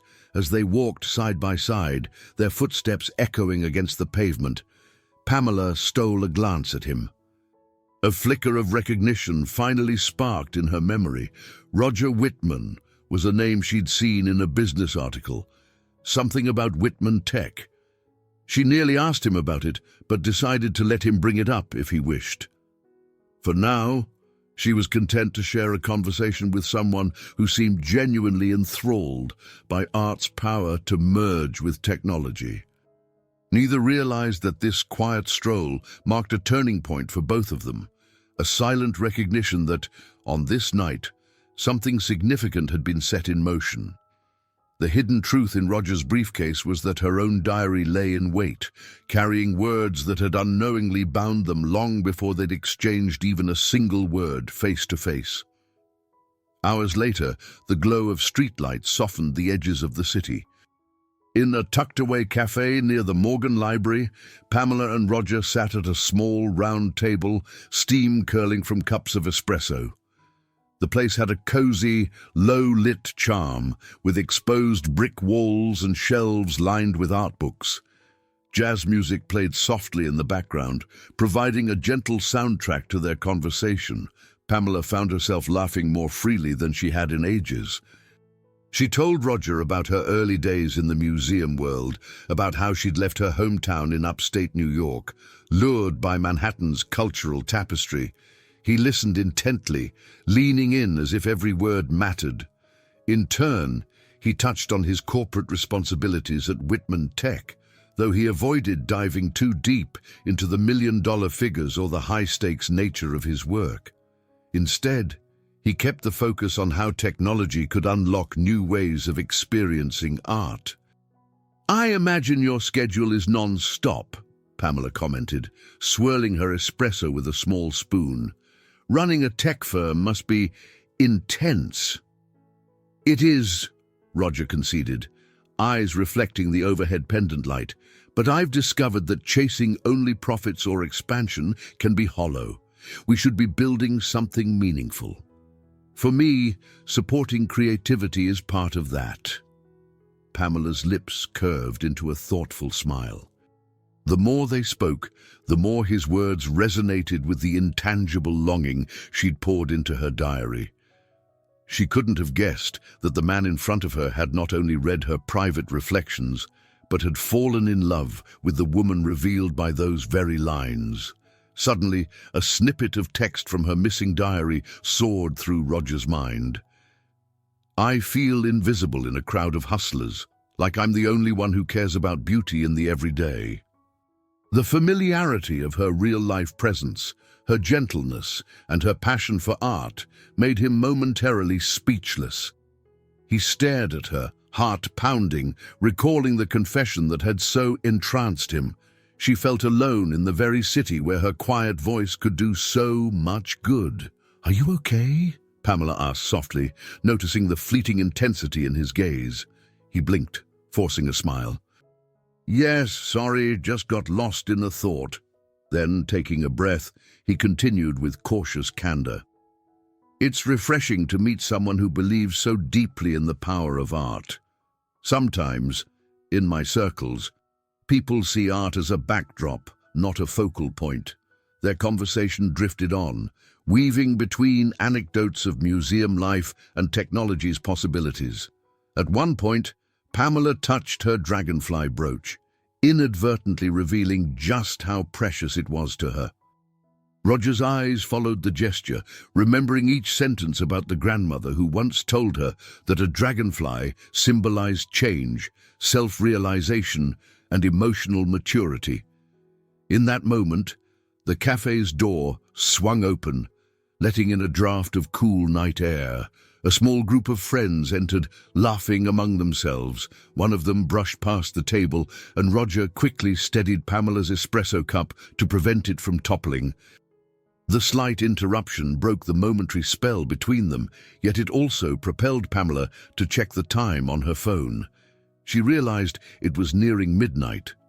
"I should probably head home," she murmured, her cheeks flushing with a combination of contentment and the lateness of the hour. "Tomorrow's a busy day at the museum." Reluctantly, Roger nodded. He felt a pang of disappointment, but recalled that he'd already stretched this evening far beyond what he'd dared hope for. He signaled for the check, and as they stood to leave, Pamela hesitated by the door, a flicker of shyness crossing her face. "Tonight was unexpected," she said, her tone unguarded. "I rarely make spontaneous plans with someone I just met." Roger allowed himself a quiet chuckle. "Thank you for giving me a chance," he replied. "I don't always do this either. Spontaneity is not exactly my strong suit, but I'm glad we crossed paths." They stepped out onto the sidewalk, a gentle breeze carrying the faint smells of roasted coffee and city asphalt. The area was quiet, save for a few passing cars and the twinkle of distant skyscraper lights. For a moment, they simply regarded each other, two near strangers brought together by an event neither had truly planned. Before she could second-guess herself, Pamela pulled a small notecard from her purse, scribbling her number on the back. "In case you want to continue our talk about technology and art," she offered with a bright smile, though there was a nervous edge to her voice. Roger accepted the card, his heart thudding. This was real, no longer just an abstract longing triggered by her written words. "I'd like that," he managed, carefully slipping it into his wallet. They parted with a warm handshake that felt strangely charged, each heading in opposite directions. The streetlights illuminated Pamela's figure as she walked away, her posture still exuding that quiet mix of determination and reserve.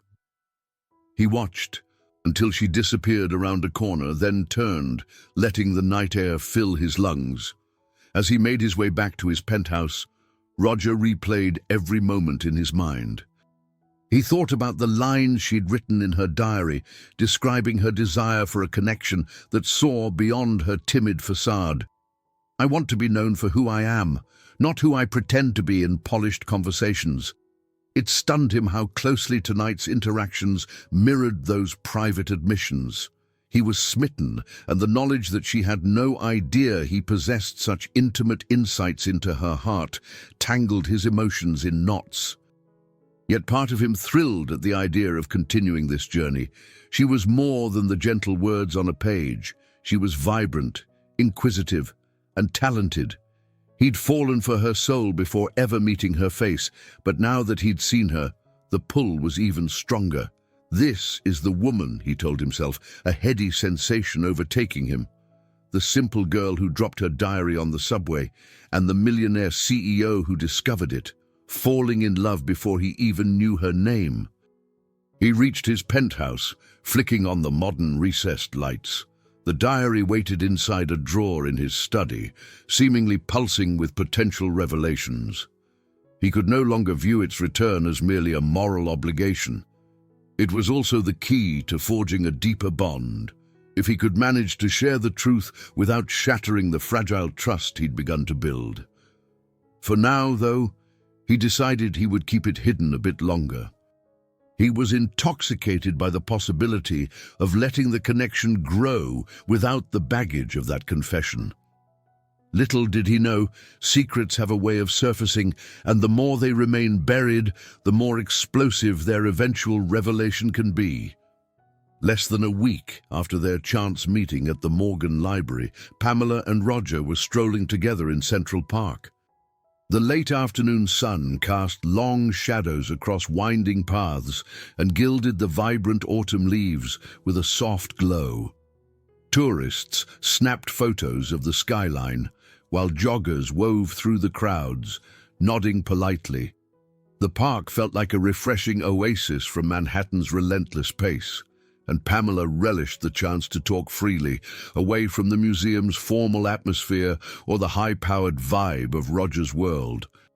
She'd been pleasantly surprised when Roger asked to see her again so soon. He'd texted, referencing her note card. "How about we trade boardrooms for a walk in the park? I owe you a proper conversation." Something in his tone had been inviting, almost earnest. Now, they meandered past the Bethesda terrace, occasionally pausing to admire rowboats gliding across the lake. Pamela clutched her light sweater, savoring the crisp air. "It's funny," she mused. "I've lived in the city for several years, but the park never gets old. I come here to think, to decompress." Roger nodded, hands in his coat pockets. "Same. Whenever the chaos of the office gets to me, a brisk walk here reminds me there's more to life than deadlines." He cast her a sidelong glance. "So how's the museum treating you these days?" A small smile curved her lips. Busy, but rewarding. We're finalizing everything for Digital Horizons. My team's in overdrive, collaborating with tech startups, hashing out interactive prototypes. Every day feels like a new puzzle. Sometimes it's overwhelming, but I love it. He noticed her eyes light up when she spoke about the exhibit, echoing the diary entries he'd read. He'd been enthralled by how her pen spilled raw enthusiasm, tempered by anxieties about her place in such a grand institution. Now, hearing it in her voice only deepened his admiration. They found a quiet bench beneath a canopy of fiery orange maples. Settling side by side, they gazed at the scattered leaves swirling around their feet.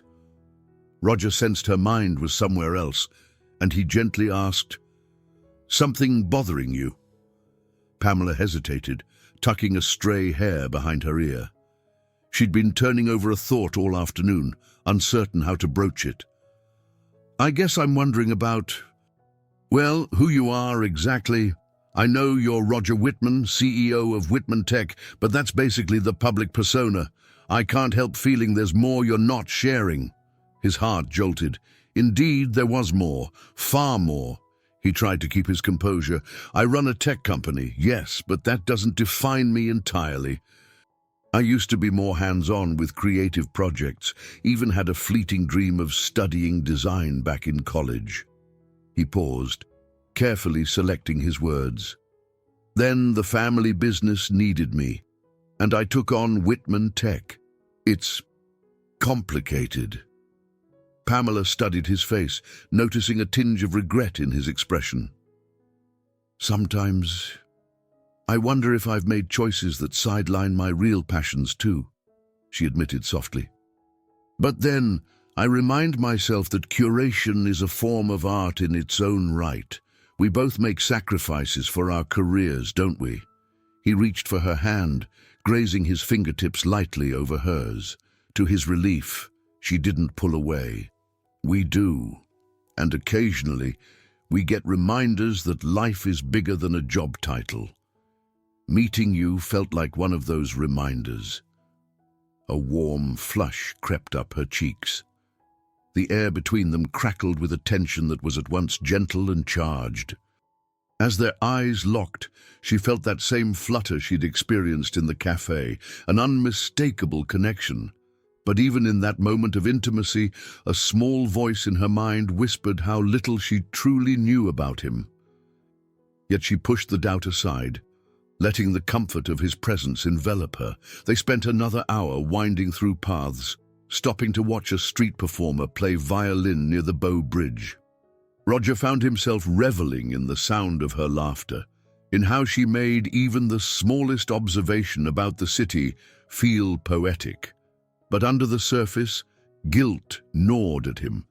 Each spontaneous date, each spark of growing affection was a step deeper into the quicksand of his unspoken secret. Eventually, he accompanied her back to her Upper East Side apartment building. They lingered by the entrance, ignoring the curious glances of passers-by. Roger hesitated, wanting to kiss her but unsure if it was too soon. The air was thick with possibility.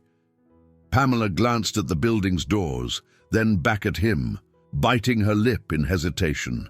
She felt drawn toward him in a way that startled her. She was typically slow to open up, yet something about Roger bypassed her defenses. Taking a small leap, she moved closer, letting their shoulders brush. "Thank you for today," she said, voice light. "I needed this," he smiled, gently placing a hand at her waist. "So did I." Their gazes locked, and in that moment, the city's noise seemed to dim. He leaned forward, pressing a gentle kiss to her cheek. A soft exhale of breath escaped her lips. Had it been another context, another time, she might have stepped back. But tonight, standing under the faint glow of the building's exterior lamp, she let the warmth of his touch linger. "Take care, Roger," she whispered, stepping back only when she could feel her heart hammering. "I'll talk to you soon." He nodded, looking both elated and conflicted. Count on it. As she entered the lobby, he remained on the sidewalk for a few seconds, collecting himself. Eventually, he turned and walked away, the rhythmic click of his shoes on the pavement echoing with each step. Upstairs, Pamela leaned against her apartment door, eyes closed. A part of her glowed with the thrill of this budding romance. Another part worried. It felt surreal. Was she letting her emotions run away with her? She couldn't deny that each conversation with Roger felt more natural, more deeply connected than any relationship in recent memory. Still, she wanted to know more. What truly drove him? What hidden corners of his life he hadn't shown yet? She told herself that trust took time, that real intimacy was a gradual unveiling. But unknown to her, Roger's conflict raged with every new glance, every new kiss. He had read her diary. He had fallen for the woman on those pages before he ever laid eyes on her. Passion warred with fear, forging a secret that could either bind them together, if handled with honesty, or tear them apart once it came to light. Pamela never considered herself a fan of glamorous charity events, but tonight she found herself stepping onto a marble floor in a grand banquet hall on the Upper West Side. The space was all glittering chandeliers and tall windows that framed the city lights. People in formal attire mingled, sipping champagne and discussing philanthropic endeavors in hushed, elegant tones. She'd been invited due to her rising profile at the Guggenheim.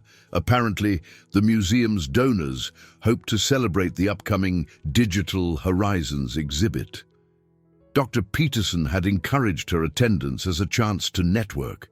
Mark Johnson was also there, working the room with polished ease, his suit impeccably tailored.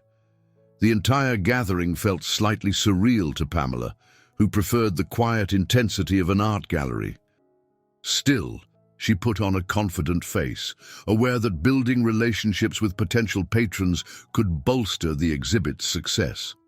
On the opposite side of the hall, Roger Whitman walked in, exuding a subdued confidence. His presence turned a few heads, especially among the business crowd.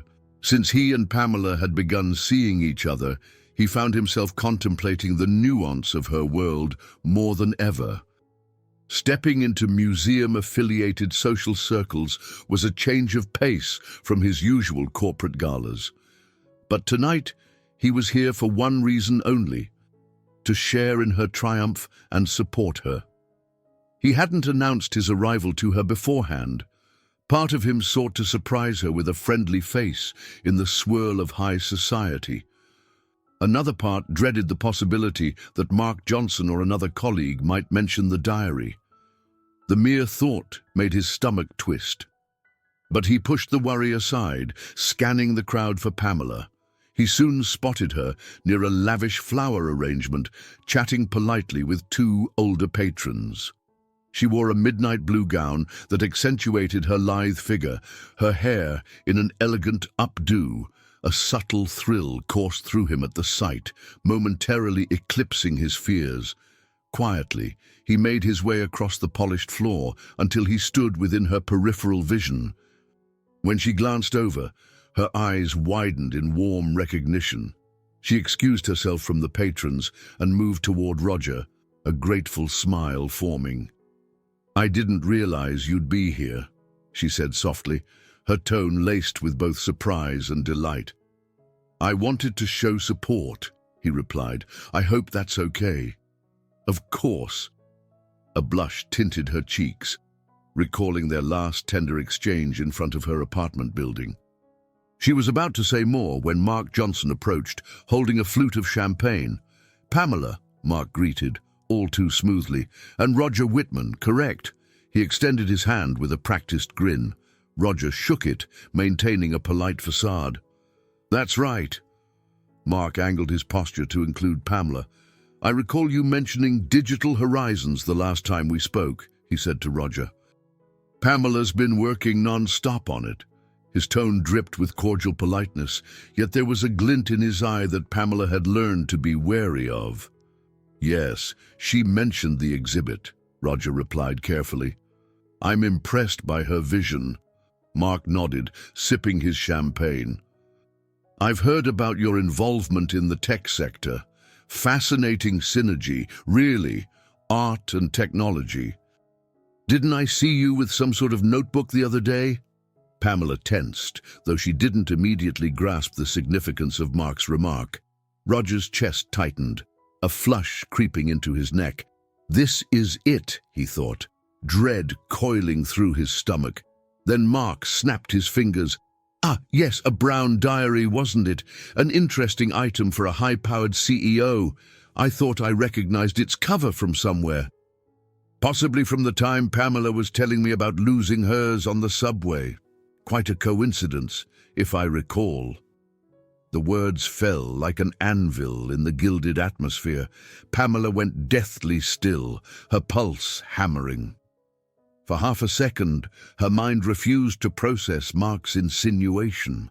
The crowd noise around them receded into a murmur, her vision tunneling on Roger, whose face revealed a complex mix of alarm and guilt. Her voice came out barely above a whisper. Roger, you had a brown diary? He cleared his throat, attempting to salvage the moment. I can explain. Mark let out a faux innocent laugh. Oh dear, I didn't mean to intrude, just an odd detail I recalled, that's all. He raised his glass as if in a toast, then drifted away, leaving disaster in his wake. Pamela's heart pounded so violently she felt dizzy. Tell me this isn't true, she managed, tears pricking at the corners of her eyes. Did you find my diary? The expression on Roger's face confirmed everything before he even spoke. Yes, he said quietly, I did. But I promise I was going to... She took a step back, her stomach churning. The humiliation and betrayal roared through her like a tempest. The man she'd opened up to, the man she'd begun to trust, had been reading her most private thoughts all along. Heat flared across her skin, her eyes stinging. How could you? She choked out, voice trembling. That diary wasn't just random notes, it was everything. My secrets, my fears, my critiques of people at work, my whole internal world. He reached for her arm, desperation in his voice. Pamela, please, I never meant to deceive you. I fell in love with your words before I even met you. I was afraid you'd push me away if I told you. A bitter laugh escaped her lips, tears now glistening openly. You fell in love with me?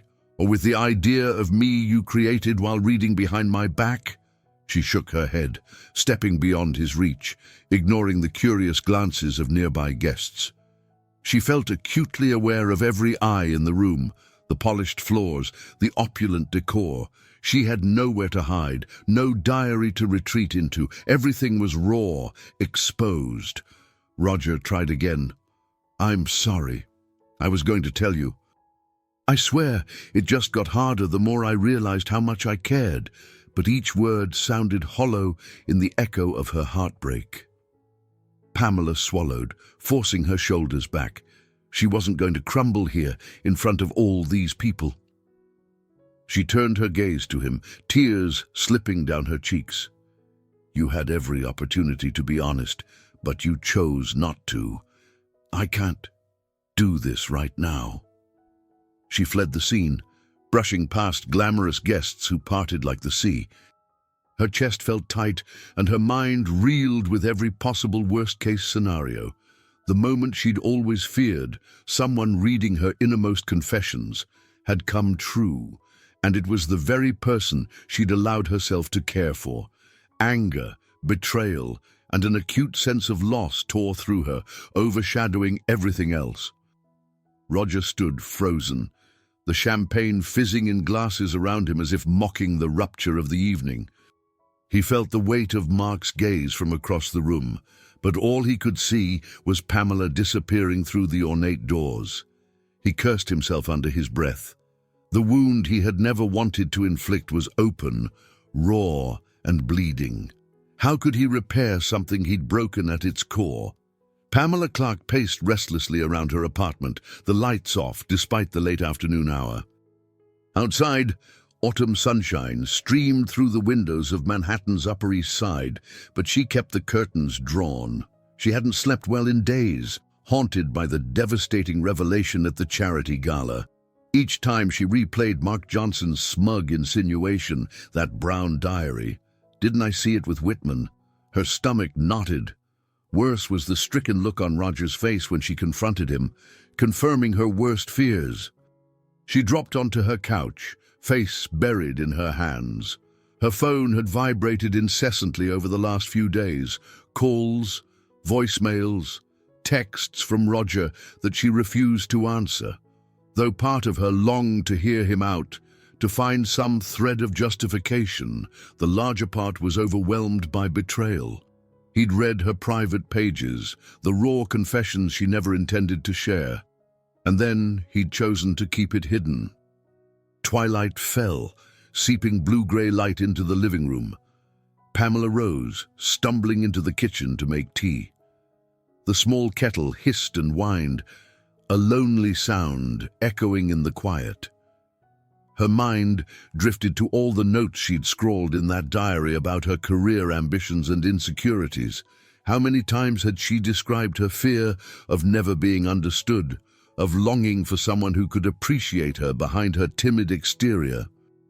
It burned to realize that, for Roger, her vulnerability was laid out like a map, guiding him to win her trust under false pretenses.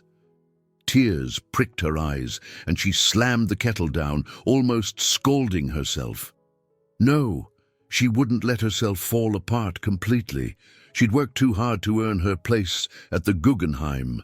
Digital Horizons was on the brink of opening, and Dr. Peterson expected her to finalize details for the grand unveiling. She had to function. There was no choice. Her phone buzzed again. She glared at the screen. Roger Whitman. Another text. Another voicemail. Without reading or listening, she set it aside. Frustration twisted inside her, mixing with heartbreak.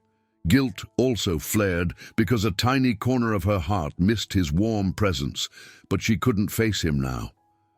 Suddenly, a brisk knock sounded at the door. Pamela tensed. If it was Roger, she wouldn't be able to avoid a confrontation.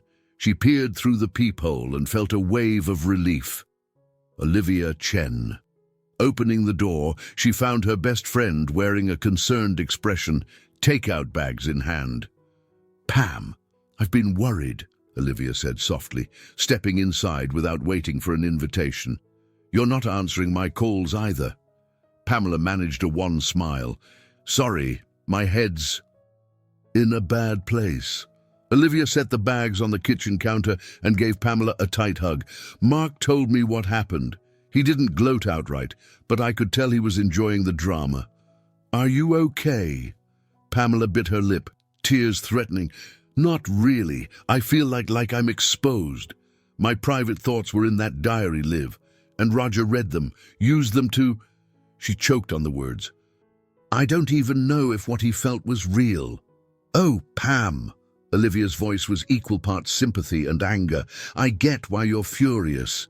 He betrayed your trust. But from what I've seen, he genuinely cares for you. Don't let Mark's meddling overshadow that. You need to hear Roger's side, at least." Pamela pulled away, wiping her cheeks. "I can't. Not yet. I can't talk to him. It's like I don't even know how to look at him without picturing him flipping through pages I never meant him to see." She gestured at the dark living room. "I've just been shutting down." Olivia sighed. "I'm not here to push you. Just promise me you won't spiral. The Digital Horizons opening is in less than 2 weeks, and you're the lead curator. You have an entire team counting on you. Don't let Roger's mistake sabotage all you've built." Pamela pressed her trembling hands against the cool marble countertop. "You're right. I can't let this derail me completely. The exhibit matters too much." She exhaled shakily. "Thank you for bringing dinner." They sat together on the couch, picking at stir-fry and spring rolls. Olivia gently steered the conversation toward the exhibit, what else needed to be done. How Mark was trying to save face after the board discovered he had overshadowed some budget lines, and how Dr. Peterson was praising Pamela's vision. Slowly, the tension in Pamela's shoulders eased. She realized she needed to channel her pain into something constructive. When Olivia finally left, promising to check in daily, Pamela found herself alone in the hush of her apartment again. She stared at the city lights outside her window, an endless sprawl of possibility and heartbreak. Her phone still glowed with Roger's unanswered messages. Summoning a flicker of resolve, she scrolled through them. Sure enough, there were texts, each more urgent than the last. "Please, Pamela, let me explain. I never wanted to hurt you. I'm sorry for everything. I fell for you before I knew who you were, and by the time I realized, I was terrified of losing you. Call me back. I'll wait as long as it takes." Her chest constricted. She wanted to throw the phone across the room, but she settled for locking it and placing it face down on the coffee table. Sleep would be a long time coming, if it came at all. At midnight, she finally dozed off on the couch, a half-empty mug of tea by her side. In fitful dreams, she saw the diary's pages fluttering in a gust of wind, scattering all her secrets along the subway tracks while distant train lights blurred.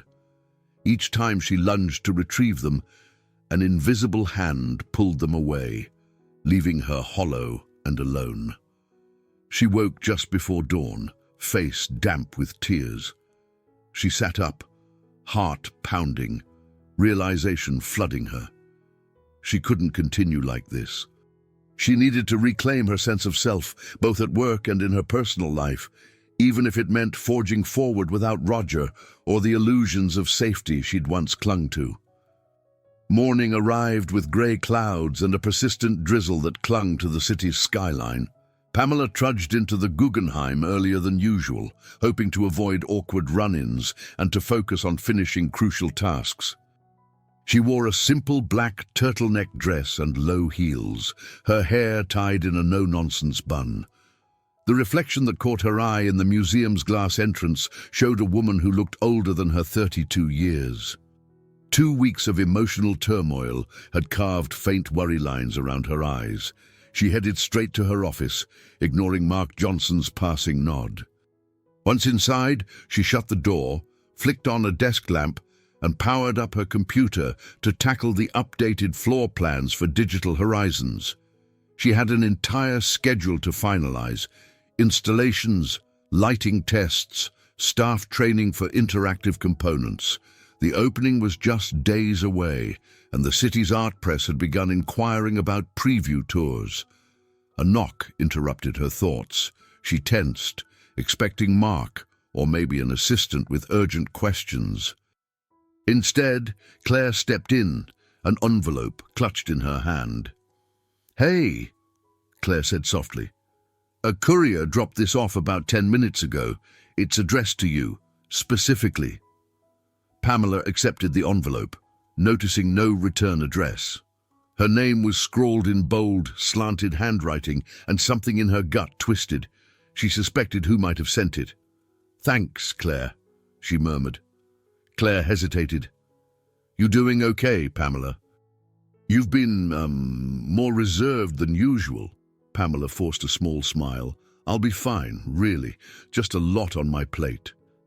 She didn't want to lie, but the last thing she needed was staff gossip. "Thanks for bringing this by." Once Claire left, Pamela stared at the envelope for a long moment before slipping her finger under the seal. Inside was a short letter and a separate folded page. Immediately, she recognized the letter's opening line: "Pamela, I don't know if you'll even read this, but I want you to know that every day since the gala has been agony. I'm sorry, truly and completely." Her pulse kicked. She'd refused to listen to his voicemails or read his texts, but something about a handwritten letter felt different, more tangible. She skimmed the paragraphs where Roger explained how he'd found her diary on the subway that day. He wrote about the initial plan to return it, how her words had captivated him in ways he never expected, and how, with each page, he felt a startling connection. He admitted his guilt, how he knew it was wrong to keep reading, to withhold the truth once they met, but fear had paralyzed him. "I wish I'd told you right away.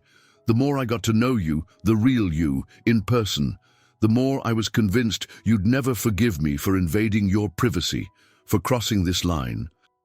I fell in love with the woman on those pages because she was so genuine, so brave in her honesty. And when I met you, that same honesty shone through, if only in glimpses. It terrified me to lose that." Pamela's heart pounded as she reached the end. "Enclosed is a page from the diary you wrote after that big meeting at the Guggenheim, a moment you were so proud of. I'm returning it to you as a symbol. The rest is here too, safe. But I know it doesn't belong to me. I want you to have everything back, if you can bear to see me again to collect it." Hands trembling, she unfolded the second paper. Indeed, it was one of her diary's pages, her distinct handwriting describing the day Dr. Peterson praised her for championing a new artist. Pamela felt a flood of emotions, anger, yes, at the intrusion, but also an undeniable wave of tenderness. He kept this safe, she thought, and now he's offering to return it all. Her thoughts tumbled in confusion. She carefully refolded the letter, slipping it and the page into a desk drawer before attempting to refocus on her tasks. The hours crawled. She couldn't stop replaying Roger's words. "I fell in love with your mind before seeing your face." Despite everything, a part of her still believed him. She typed up emails to exhibitors, confirmed shipments of interactive gear, but her mind drifted. She recalled the nights they'd spent strolling in Central Park, the quiet warmth in his voice whenever she mentioned a new idea for the exhibit. By mid-afternoon, she found herself at a stalemate, her cursor blinking on a half-written email. She realized she needed a moment to breathe. Slipping out of her office, she made her way to a less-traveled corner of the Guggenheim's upper floors, an enclave she often used to gather her thoughts. Standing by a window that overlooked Fifth Avenue, she clutched the letter in her jacket pocket. Was it too late for them? The betrayal was significant, but so were her lingering feelings. Maybe, after Digital Horizons opened, she could meet him, if only to retrieve the rest of her diary, to end this chapter properly. Steeling herself, she decided, no matter how hurt she was, she wouldn't allow the heartbreak to devour her career or her identity. She could maintain distance, at least until the exhibit was launched. Then she'd decide whether to face Roger with forgiveness, fury, or both. The day of the Digital Horizons opening arrived in a rush of final checks and breathless anticipation. The Guggenheim buzzed with activity from dawn, electricians tweaking projector alignments, tech teams calibrating sensors, and staffers positioning signage to guide visitors through the newly transformed galleries. Pamela, donning a sleek black pantsuit that signaled both professionalism and style, navigated the swirl of controlled chaos with an intense focus that belied her inner turmoil. On the main floor, Dr. Peterson greeted arriving journalists and donors. "Pamela, perfect timing," he said, waving her over. "The press will be here any minute for a sneak preview. You'll lead them through the first interactive display, correct?" She nodded, forcing a calm smile. "Of course. Everything's in place." Her voice betrayed no hint of the personal crisis she still wrestled with. She had resolved to be fully present tonight, ignoring the heartbreak that lurked behind her professional composure. Claire and Joshua rushed past, checking on final touches. Mark Johnson roamed the periphery, quietly observing. Over the last week, Mark had maintained a subdued presence, perhaps realizing his role in Pamela's public humiliation at the gala hadn't endeared him to the museum community. Nonetheless, there was a polite truce. He offered occasional nods, and she returned them without warmth. Their working relationship was purely transactional now. As evening descended, The Guggenheim's iconic spirals lit up in shifting hues of purple and blue. Guests arrived in a steady stream: artificianados, tech industry figures, curious influencers. Among them were longtime donors who had initially doubted the exhibit's modern direction, but they now appeared intrigued by the buzz. Pamela kicked off the evening with a brief welcome speech. Standing atop a small platform, microphone in hand, she scanned the crowd. Anxiety fluttered in her stomach when she considered the possibility of Roger's attendance, but she pressed on. "Good evening, everyone. Digital Horizons is the Guggenheim step into the next era of art and technology. Our goal is to show how digital innovation can elevate, challenge, and expand the artistic experience." She paused, heartbeat thrumming. "This project has been a labor of love for our entire team. Thank you to everyone who supported us." Applause reverberated through the rotunda. Pamela exhaled, stepping down to guide the first group toward an immersive installation. They entered a darkened chamber lined with floor-to-ceiling screens. As visitors walked in, motion sensors tracked their silhouettes, converting movements into swirling neon patterns projected across the walls. Gasps of delight rippled through the crowd as they realized they could paint the room with their gestures. With each successful demonstration, Pamela felt a surge of triumph. This was what she'd worked for, an art experience that bridged the distance between observer and creation. The excitement around her was palpable, reinvigorating her sense of purpose. She led donors through subsequent galleries, where VR headsets transported them to curated digital landscapes, or interactive sculptures responded to the presence of the curious. An hour passed in a blur, filled with exclamations of wonder and the flash of cameras. At the final installation, City Echoes, people lined up to see their personal data transformed into fractal designs on massive curved screens. Everywhere Pamela turned, she saw faces lit by the glow of new possibilities. In that moment, she forgot her heartbreak, until she caught sight of Roger standing quietly at the edge of the crowd. He wore a charcoal suit and an expression that mixed pride with caution. Their eyes locked, sending a jolt through her. The hush of adrenaline she'd been riding all evening faltered, replaced by a tumult of emotions. She made a conscious effort not to falter in front of onlookers. Instead, she turned her gaze back to the group demonstration, continuing to speak about the piece, as if unmoved. Yet the moment the demonstration ended and the crowd began dispersing, she felt Roger's presence approach. He kept a respectful distance, hands clasped. "Congratulations," he said quietly, eyes searching her face. "This is remarkable." She drew a breath, ignoring the hammer of her pulse. "Thank you." A pained silence settled between them. The swirl of guests parted around them like a gentle tide. "I didn't know you'd come." His voice stayed low, laced with humility. "I wasn't sure I'd be welcome. But this exhibit means so much to you, and I needed to see you succeed." He hesitated, scanning her expression. "You've done something extraordinary here, Pamela." Her eyes drifted to the neon fractals on the screen, longing to lose herself in their luminous patterns. "That's kind of you to say." She kept her tone guarded, uncertain whether she was ready for a serious conversation in the middle of the biggest night of her career. "I'm glad you appreciate the exhibit." Across the gallery, Dr. Peterson beckoned, waving her over for a photo with a major sponsor. Pamela seized the opportunity. "I have to go. Please excuse me." The words emerged more brusquely than intended, but she couldn't handle a deep confrontation here. There was too much at stake, and her emotional armor was stretched thin. Roger nodded, stepping back. "Of course, I'll just look around. But if you find a moment later, I'd welcome the chance to talk." She gave no immediate response, pivoting toward Dr. Peterson, yet as she walked away, her chest tightened with a confusing ache. She could sense how his eyes lingered on her, how the crowd's laughter and applause felt suddenly hollow. Part of her hated that he was here, reminding her of the diary's betrayal. Part of her, maybe a larger part than she'd care to admit, felt oddly relieved, almost grateful, that he hadn't abandoned her entirely.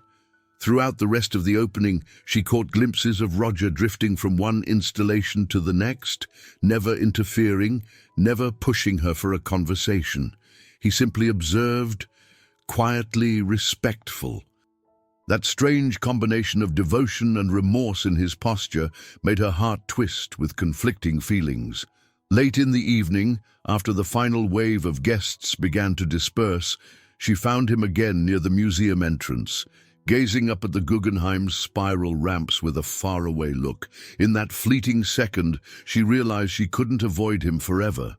If she wanted closure, or possibly a second chance, she'd have to summon the courage to speak her truth. But with cameras still flashing and a few patrons milling about, the moment wasn't right. Instead, she walked past him without a word, hugging the edges of the crowd. Tomorrow, maybe. Tomorrow, she told herself. She would decide then.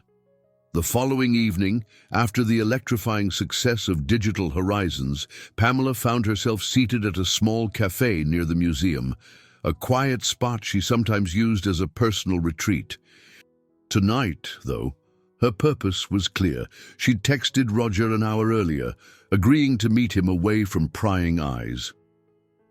She sipped a lavender-infused latte, while her foot tapped nervously against the table leg. Memories of the opening night still swirled in her mind, especially the sight of him watching her from a distance. Something in his demeanor had seemed so genuine, the same mixture of admiration and regret she'd sensed in his letter. She was tired of the emotional stalemate. She needed answers and a path forward, whether that led to forgiveness or a final goodbye. At last, the cafe door opened. Roger stepped inside, scanning the room until his gaze landed on her. Approaching slowly, he removed his overcoat, draping it over a chair. "Thanks for agreeing to see me," he said quietly, settling into the seat across from her. She nodded, folding her hands around her mug. "I only have one question at this point," she began, voice tight. Why keep the diary a secret for so long?" His shoulders slumped. "I've asked myself that every day. Honestly, when I first found it, I intended to turn it in, but your writing drew me in. Your insights, your hopes, your struggles. I felt connected. Then, when I realized it was you, I panicked. I knew I should have told you immediately, but I was afraid you'd hate me if you found out how much I'd read. The more I got to know you in person, the more that fear grew." Pamela let out a shaky breath. "You had so many chances, Roger. We had conversations about honesty, about trust, and the entire time you were hiding the most personal invasion imaginable." He reached into his bag, pulling out a package wrapped in plain brown paper. "I brought the diary," he said, sliding it across the table.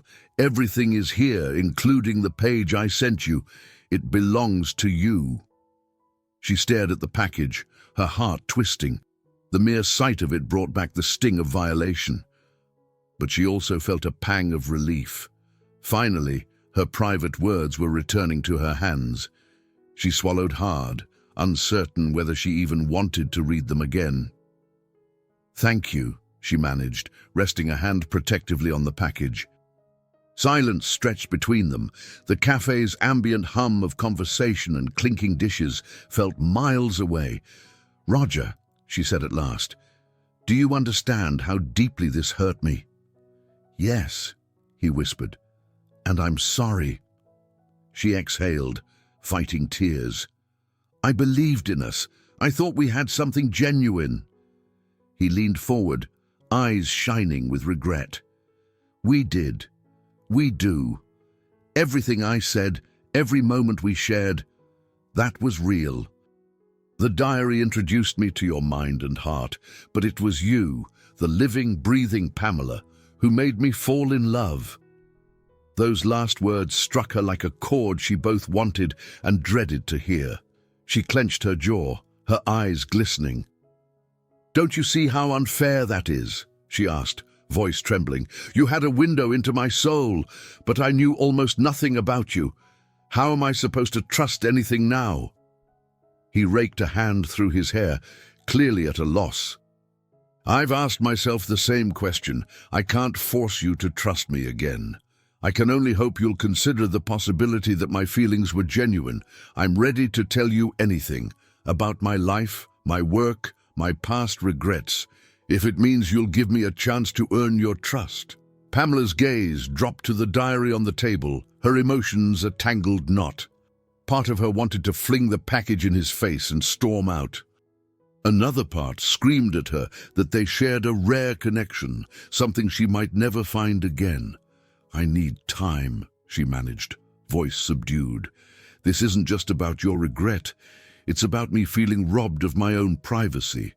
He nodded, acceptance lining his features. "I understand. Take all the time you need." They both sipped their drinks in uneasy quiet. 1,000 memories of their laughter, their strolls in the park, even that magical evening at the Morgan Library, danced in her mind. She recalled how easily she opened up to him, feeling seen for the first time in a long while, only to realize he'd been seeing her far longer than she knew. Finally, Roger cleared his throat. "How's the exhibit reception going?" She offered a slight shrug. "Incredible. The press coverage is positive. Attendance is high. I should feel ecstatic, but everything feels overshadowed." "I'm proud of you," he said, sincerity unwavering. "You achieved something groundbreaking." She softened just a fraction. "Thank you." Glancing around, she noticed that the cafe was emptying, a few patrons bundling up against the chill wind outside.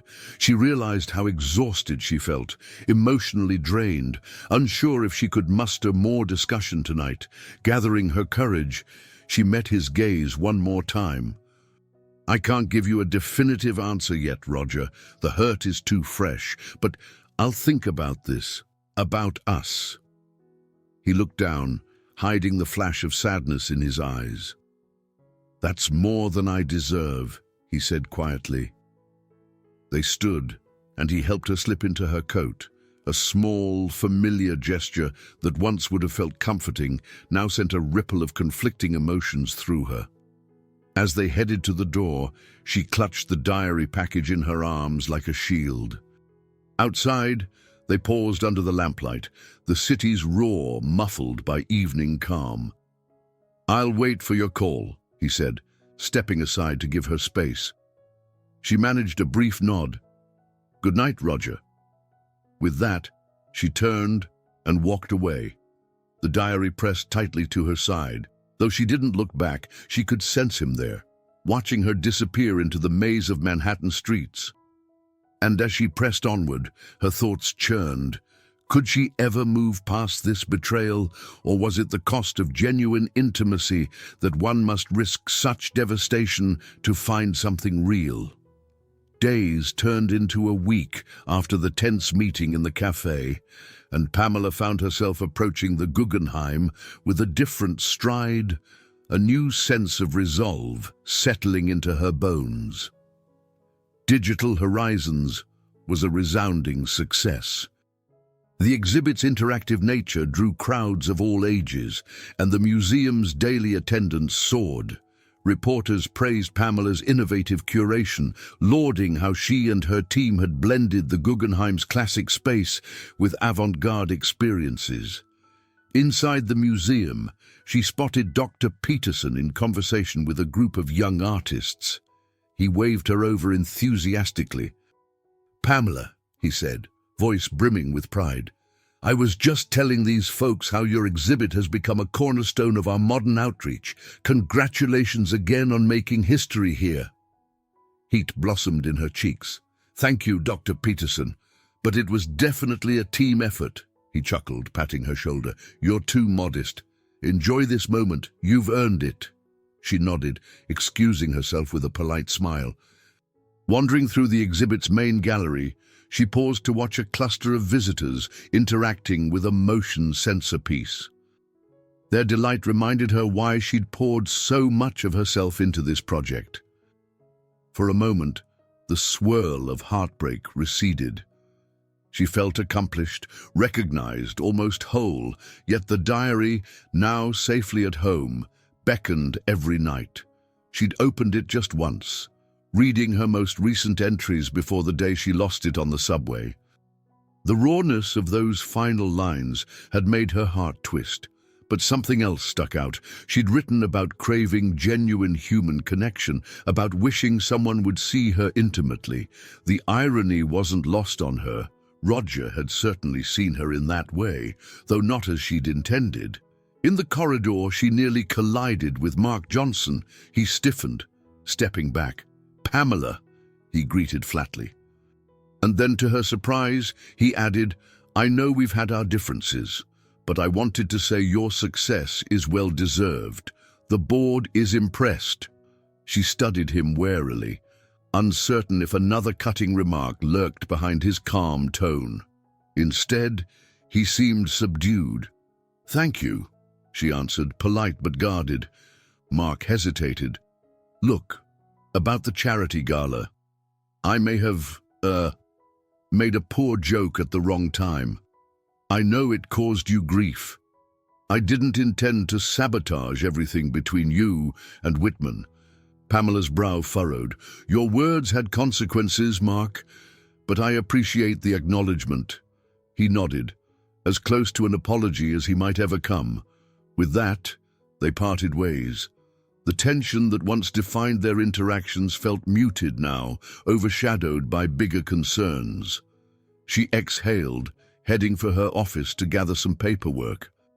Later that afternoon, she stepped out for a break, strolling a few blocks away to a quiet juice bar. While she sipped a fruit smoothie, her phone buzzed with a message from Olivia. "Heard from Roger.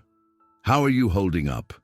Sighing, Pamela typed back, "Still sorting through things. We'll fill you in soon." She'd yet to decide on a path. Her anger had dulled to an ache, but the question of forgiveness loomed large. That evening, as she rode the subway home, she glanced around the crowded car, remembering the day her diary first slipped from her grasp. She felt a pang of nostalgia, as if that was a different lifetime. Stepping off at her stop, she resolved to revisit the diary in full. She needed to face her own words, not to find an excuse for Roger's behavior, but to see if her heart still yearned for what she'd confessed in those pages. After dinner, she sat on her living room floor, the diary open in her lap. Page by page, she traced old reflections, her insecurities about speaking up in meetings, the surge of confidence after Dr. Peterson praised her, her whimsical romantic hopes. Flashes of memory swept through her, the sense of being unseen, the budding desire to be recognized, the vow that she'd chase authenticity even if it scared her. By the time she finished, tears flowed freely, not just of pain but of growth. She saw how far she'd come, how the museum's success mirrored her internal evolution. She'd stepped out of her comfort zone, found her voice, and led a groundbreaking exhibit. As she closed the diary, an understanding crystallized. She no longer needed it as a refuge. It was a record of her journey, but her real life was unfolding beyond those pages. A calmness settled over her. Yes, Roger had invaded her privacy, but he'd also given her a glimpse of what it felt like to be wholly cherished, at least in the moments that were genuine. She believed his remorse was real. The question now was whether she could accept that the path they'd traveled was irrevocably marked by this betrayal, or if they could rebuild something new out of honesty. That night, she sent him a brief message. "I've read it all. I think I'm ready to talk again." The reply came minutes later. "Anytime, anywhere. I'm here." The next morning, she arrived at the Guggenheim to find an email from Dr. Peterson praising her leadership skills. Attached was a formal proposal offering Pamela the chance to helm another exhibit, a more permanent role as a lead curator for innovative projects. She stared at the screen, heart pounding in disbelief. It wasn't a guaranteed promotion, but it was a formal step toward that future she'd once only daydreamed about. A shaky laugh escaped her. She thought of the diary entries describing how she craved recognition and a deeper role in shaping the museum's direction. Finally, it seemed the door was opening. She set aside her phone, rereading Dr. Peterson's message with a grin. For the first time in weeks, she felt a surge of pure joy. No matter what happened next with Roger, she knew she'd emerge from this ordeal stronger. The betrayal had forced her to confront her own fears, to step out from the protective shell of her written words. Now, the reward was more than a job opportunity. It was the discovery that she could own her future, her voice, and her choices. A sense of release washed over her, and she closed her eyes briefly, silently thanking the twists and turns that had led her here. Even heartbreak, it seemed, could guide her toward a more authentic version of herself. Pamela arrived early at the Guggenheim, a discreet glow of determination lighting her features as she passed through the museum's glass doors. Dr. Peterson's proposal for a lead curator role weighed on her thoughts, exciting and daunting in equal measure. She slid into her office, dropping her coat on the chair and flipping on the desk lamp. Outside her window, Manhattan hummed with its usual morning rush. Inside her heart, though, she felt an unusual calm. Late the previous night, she and Roger had agreed to meet again, an honest conversation this time, away from the intense swirl of career milestones and past betrayals. The sense of resolution she'd found while rereading her diary still gave her strength, reminding her that whatever path they chose, she had grown far beyond the timid person who once scribbled her confessions in secret. She opened her laptop to scan the day's schedule. Before she could click on her inbox, there was a knock. Claire's face appeared at the door, bright with excitement. "Pamela, Doctor. Peterson just mentioned that he wants to officially announce the expanded curator position next week. Words getting around that they plan to highlight digital horizons as the pinnacle of modern curation. That means you'll be front and center." Pamela's pulse kicked. "I'm still waiting on formal details, but it looks promising," she said, fighting a smile. Claire grinned. "It's more than promising. Everyone's talking about it. A real permanent lead curator for future-forward exhibits. That's you."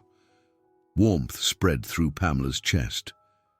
She'd once dreamed of exactly this, a chance to shape the museum's direction, bridging the gap between traditional art forms and the digital frontier. The diaries, her lost and found confessions, had led her to articulate those dreams more boldly.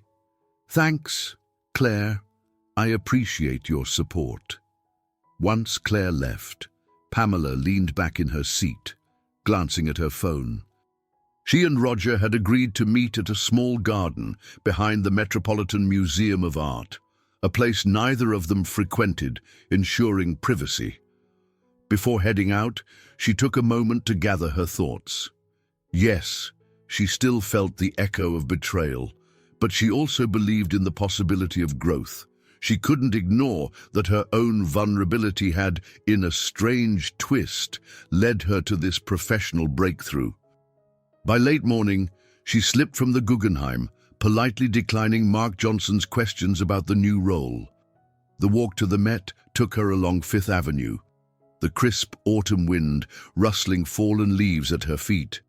Each step felt purposeful. The idea of seeing Roger again made her stomach flutter, but she clung to her newfound clarity.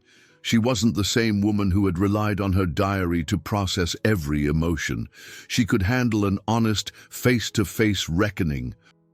Upon entering the Met's side gardens, an open yet tranquil space with well-manicured shrubs and a scattering of benches, she spotted Roger near a low stone wall. He wore a simple navy coat, his expression somber yet hopeful. When their eyes met, he offered a tentative smile. "Thanks for coming," he said softly, hands tucked in his pockets. "I wasn't sure you'd want to meet again so soon." Pamela nodded, approaching until they stood a few feet apart. "I've thought a lot about everything," she began. "About the diary, the breach of trust, about what it meant for us." His gaze flickered with concern. "I won't rush you. Whatever you want to say." She inhaled deeply, exhaling a cloud of white in the chilly air. "I don't want to linger in anger forever. That doesn't mean I've forgotten the hurt, but I've also seen how I've grown these past months. The diary used to be my crutch. When I lost it, I was forced to find my voice out in the open. In a strange way, that loss pushed me to become who I am now." Roger nodded. "I understand. And for whatever it's worth, I'm proud of the woman you've become, though I know you didn't need me or the diary to achieve that." She studied him, noticing the genuine remorse in his posture, the softness in his eyes. A part of her longed to fall into his arms, to recapture the warmth they once shared. But another part demanded careful steps. "You said you fell for me first through my words," she said, voice quieter. "I can't pretend that doesn't unnerve me.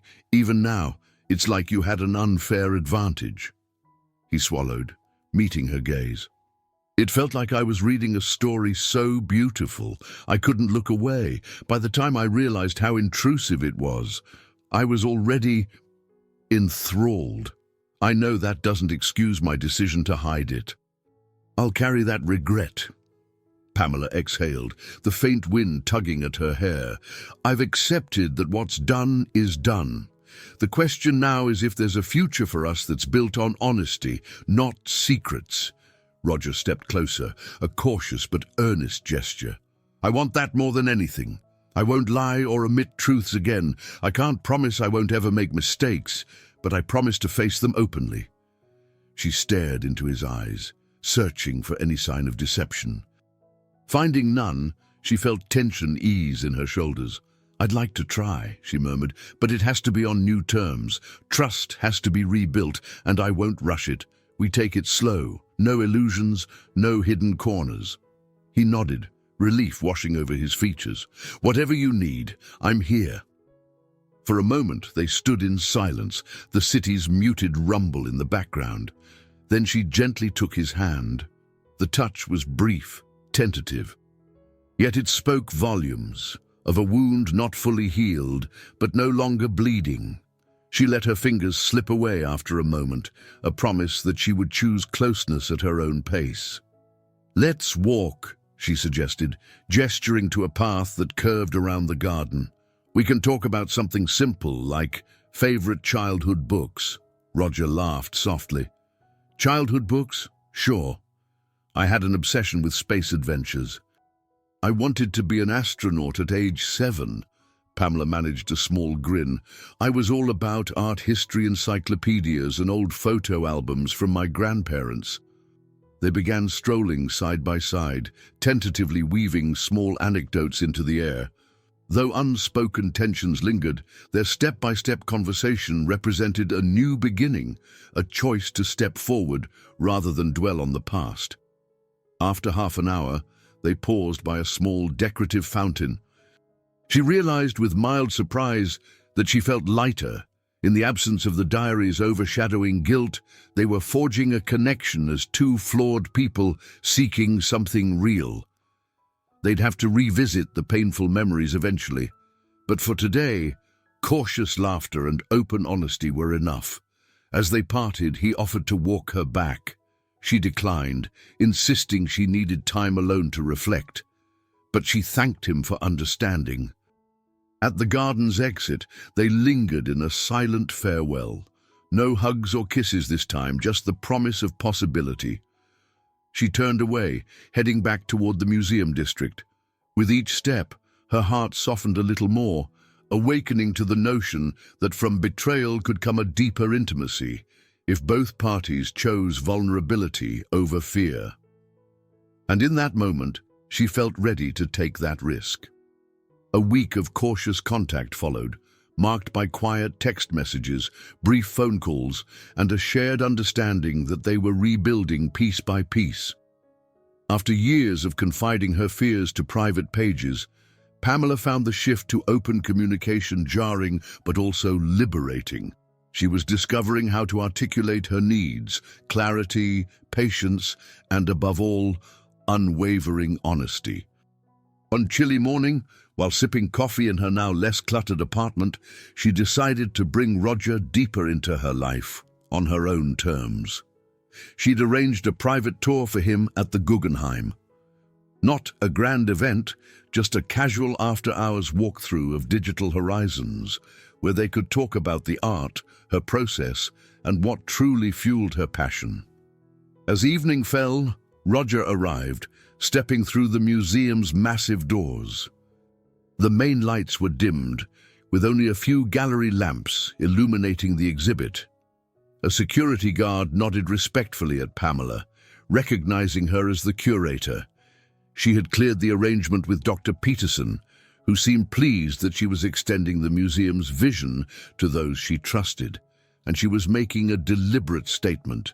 If she was to share herself with Roger again, it would be through the realm she held most sacred, her creative domain. He wore a casual blazer and jeans, looking slightly nervous but also eager. The hush of the museum's after-hours silence felt surreal. "I've never been in here when it's this quiet," he said softly, glancing around the spiraling ramps. Pamela managed a small smile.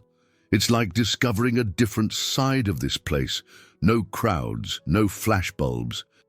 Just the art and us."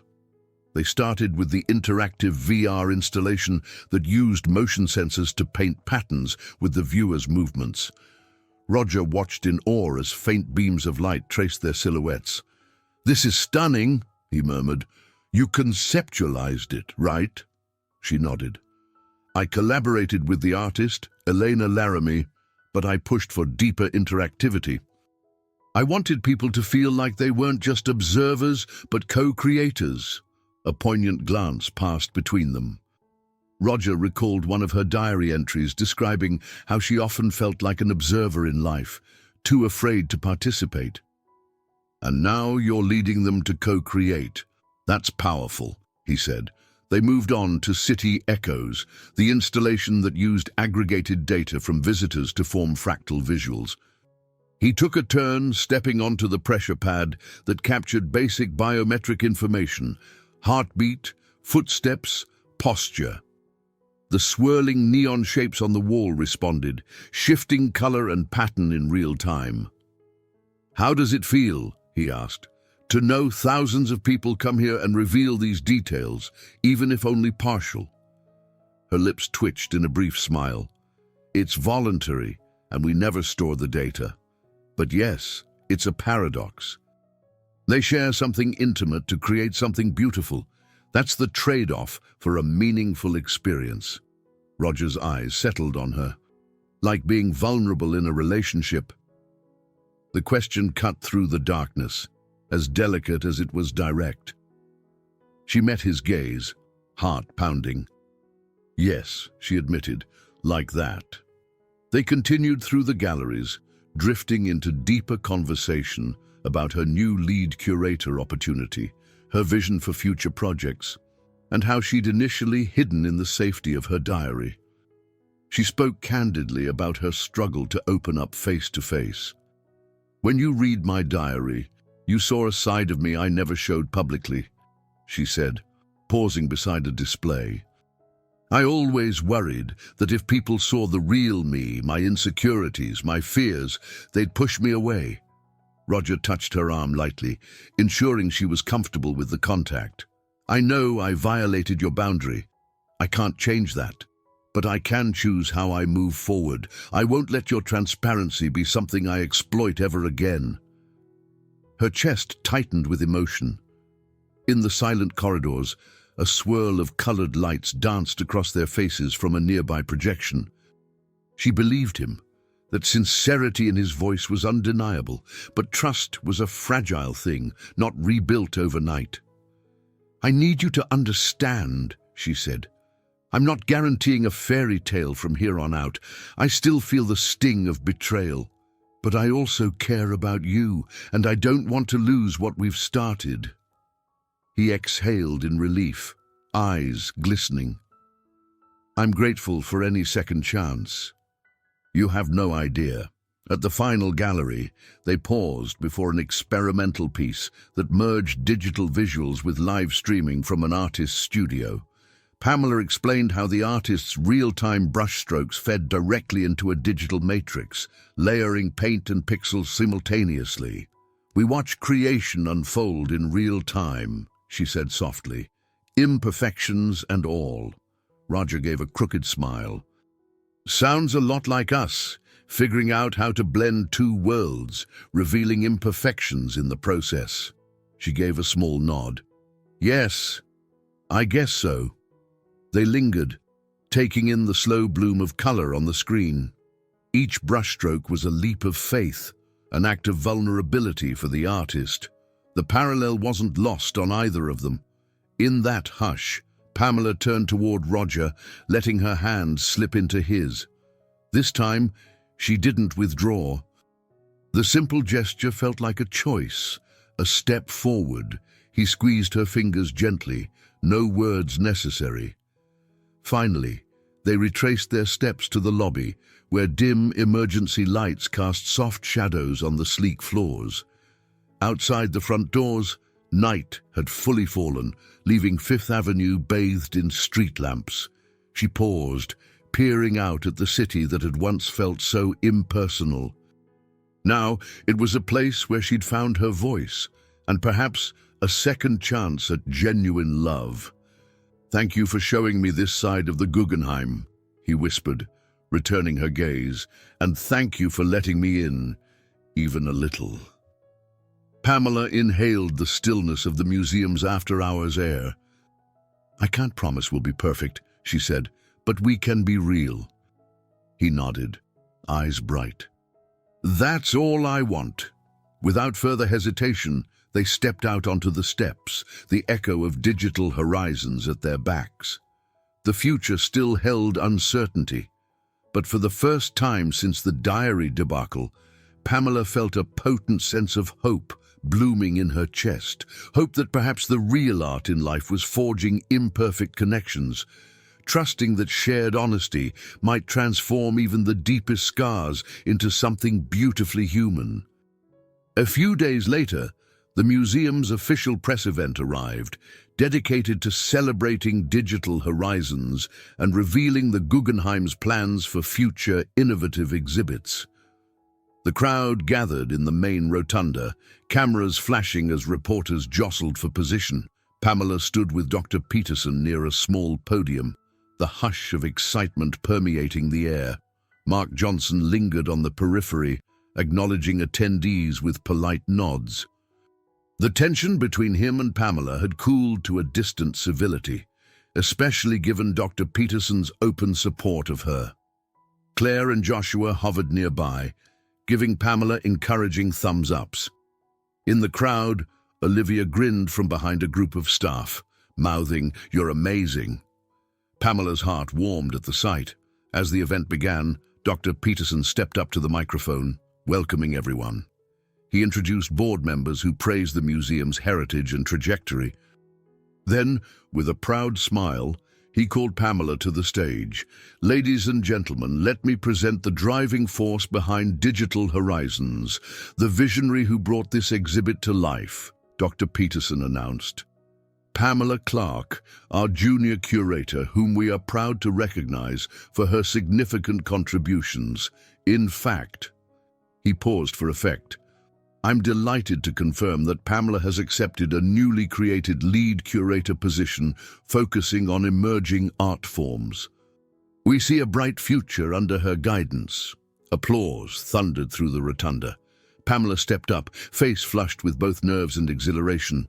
She briefly glanced at Roger, standing inconspicuously at the back, an unreadable expression of pride etched across his features. Taking a steadying breath, she addressed the crowd. "Thank you, everyone. It's an honor to stand here," she began, voice quivering slightly. "When I started at the Guggenheim, I dreamed of bridging traditional art with technological innovations. Digital Horizons is the fruition of that dream, but it's also a collective effort. My amazing team, our forward-thinking artists, Dr. Peterson's mentorship. Now, we plan to expand, inviting even more creators to redefine art in the digital age." She paused, scanning familiar faces. Art is, at its core, about connection. And this exhibit taught me that authentic connection between creators, curators, and audiences requires vulnerability. I believe the best art emerges when we aren't afraid to push boundaries or expose the raw edges of ourselves. Her throat tightened momentarily, the memory of how she herself had been exposed resonating. Yet she pressed on. "I'm thrilled to step into this new lead curator role. Thank you all for your trust and support." Flashes blinded her for a moment as photographers captured the scene. Dr. Peterson offered a hearty handshake, then guided her off stage to field reporters' questions. As she navigated their inquiries about her plans, about what kind of exhibits the museum would host next, she felt a surge of quiet confidence. She answered openly, all the while aware of Roger's presence in the background. When the formalities ended, donors and VIPs mingled around. Pamela slipped away to a quieter corner by the spiral ramp, letting the adrenaline ebb. That was when Roger approached, hands in his pockets, a soft smile curving his lips. "Congratulations," he said, voice low. "That was inspiring." Pamela tucked a stray hair behind her ear. "Thank you. It still feels surreal." He nodded, stepping in closer. She caught a faint whiff of his cologne, a comforting scent by now. "You've earned it," he said earnestly. "I've never seen anyone so determined and so full of heart." Her gaze flickered around to ensure they weren't drawing undue attention. "I suppose it's official now," she said, letting herself smile for real. No longer the anxious junior curator scribbling in a diary. He studied her face. "But that diary was part of your journey," he replied gently, "and I'm sorry I intruded on it. If it helps, I've come to respect the power of sharing thoughts consensually rather than reading them in secret." She swallowed. There it was, the unspoken tension still between them. Yet somehow, the air felt lighter. "Yes," she said, nodding slowly. "It does help to hear that." Before she could say more, Olivia swooped in, hugging Pamela from behind. "Lead curator! You unstoppable force!" Olivia exclaimed, her warm grin crinkling her eyes.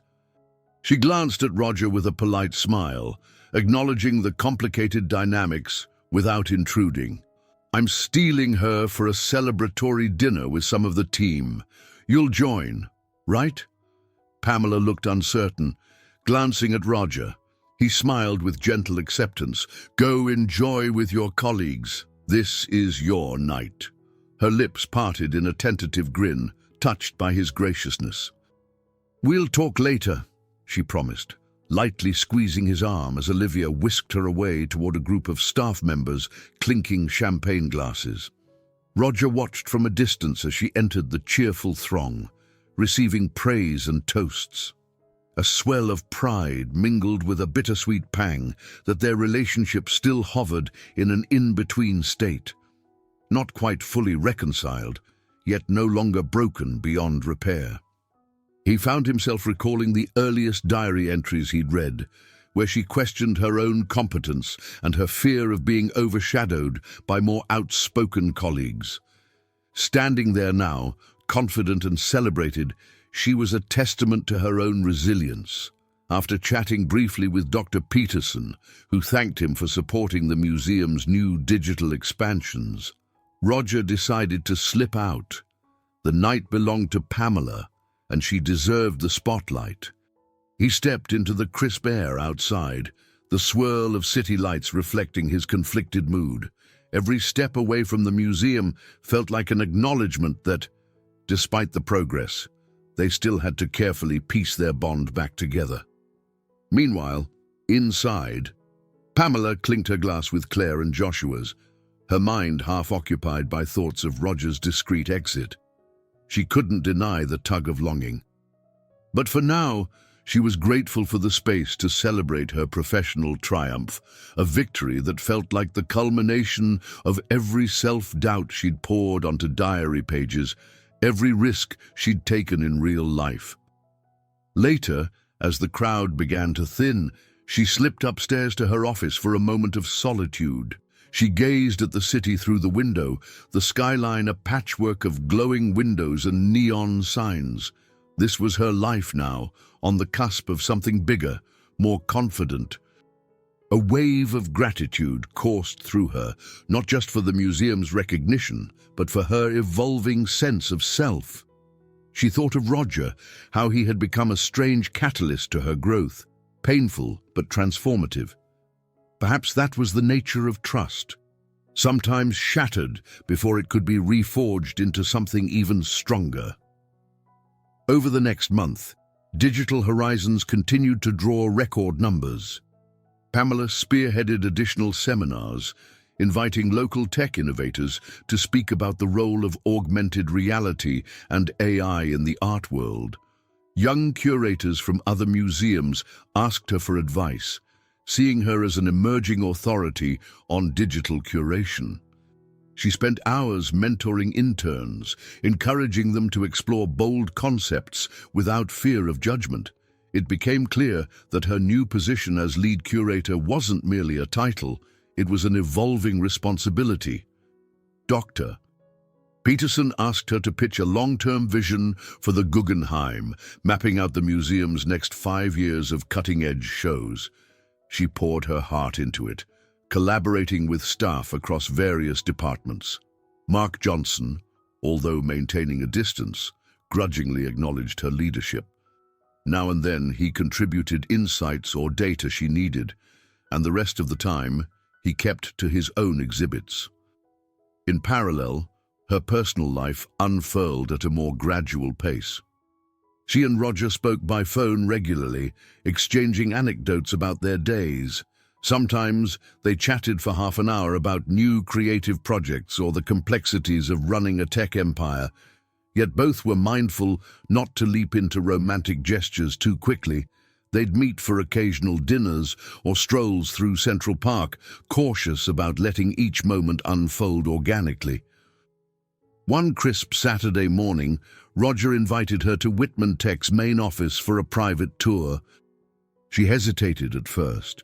After all, she was well aware of the power imbalance that once cast a shadow over them. But curiosity and a desire to understand his world better nudged her to accept. She recalled how he'd once told her about wanting to integrate more arts and creativity into his company culture. Now she wanted to see if he'd followed through. They met in the gleaming lobby, polished marble floors reflecting overhead LED panels.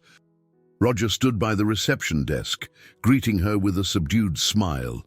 "Welcome to Whitman Tech," he said. "I realize it's a far cry from the Guggenheim spirals." Pamela looked around, intrigued. The space exuded modern efficiency, with glass walls revealing corridors lined with sleek desks. Employees scurried about with purposeful strides, occasionally glancing her way. "So this is where you craft your digital empire," she teased lightly, hoping to dissipate the lingering tension. He chuckled, in a manner of speaking. "Come on, I'll show you something I've been working on." They rode the elevator to an upper floor, stepping into what looked like an open layout innovation lab. Large screens displayed prototype apps, and a few relaxed seating areas were scattered among whiteboards filled with scribbles. At the far wall, Pamela noticed a series of mounted canvases, bright, abstract paintings that seemed at odds with the corporate vibe. "Wow," she murmured, stepping closer to the artwork. Did you commission these? Roger joined her. In a way, I asked employees to create pieces reflecting how they envision the company's future. We then digitized them, projecting them during company events as evolving backdrops. It's not as grand as your museum installations, but I'm proud of the collaborative spirit. Pamela felt a pang of admiration. This is wonderful, Roger. You're giving them a voice beyond spreadsheets and project deadlines. He nodded, gazing at the paintings. It's a small step, but it's changed the atmosphere here. People feel valued for their creativity, not just their output. Turning to her, he added, I might not have pursued these ideas if I hadn't read about your passion for blending art and everyday life. It opened my eyes to what was missing in my own company culture.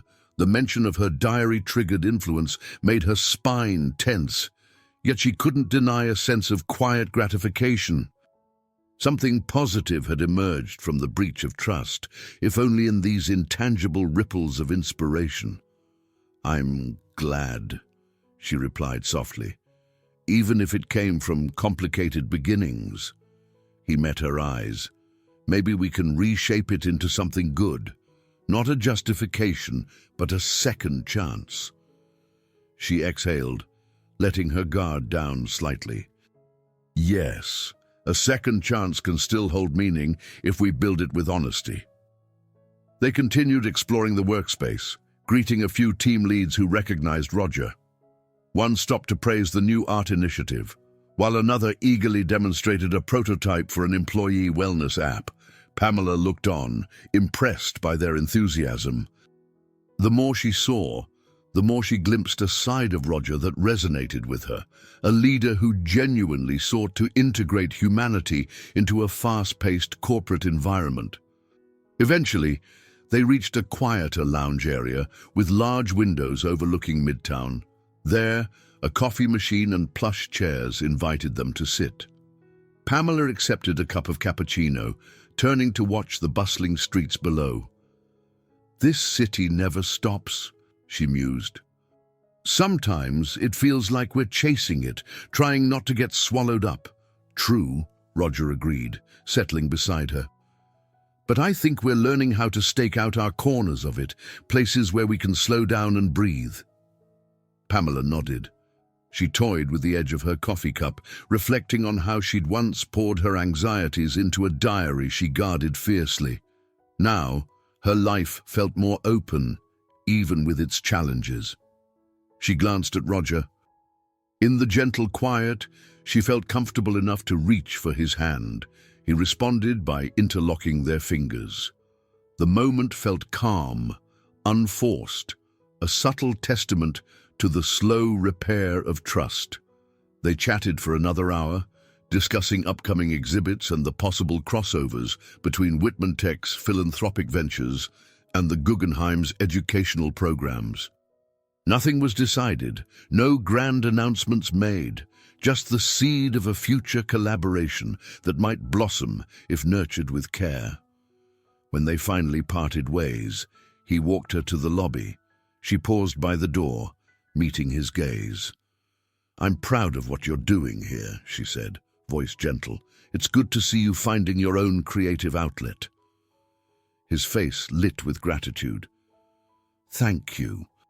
It means a lot coming from you. She gave a small nod, stepping out onto the sidewalk. As the city's cacophony enveloped her, she felt a new sense of alignment. They were two individuals, each forging a path that honored both their ambitions and their growing emotional bond. Not perfect, still healing, but forging ahead nonetheless. And that, she reflected, might be the most authentic kind of art life could offer. Several more weeks passed, carrying with them a gentle rhythm that allowed Pamela and Roger to nurture a relationship shaped by candid communication. Digital Horizons maintained its high attendance, and Pamela settled into her lead curator responsibilities, juggling daily tasks with a fresh sense of authority. She no longer felt the need to hide in the diary's pages. Her spoken words seemed to carry more weight than any secret writing ever did. One Friday afternoon, she invited Roger to her apartment for a quiet dinner. The evening air was cool, hinting at the coming winter. With Olivia's help, she had rearranged her living space to reflect her new chapter. Fewer stacks of art books gathering dust, more airy corners, a couple of lively green plants near the window. When Roger arrived, he carried a bouquet of lilacs, their subtle scent filling the entryway. "Lilacs," Pamela said, smiling. "My grandmother loved these. She always said they symbolized renewal." The memory of her grandmother reminded her of the dragonfly brooch, which now rested safely in a small decorative box on the bookshelf, waiting for special occasions. Roger offered a grin, a mild flush coloring his cheeks. "I remembered you mentioned them once. Thought it'd be nice to bring a bit of that history tonight." She found her heart warming at his attention to detail.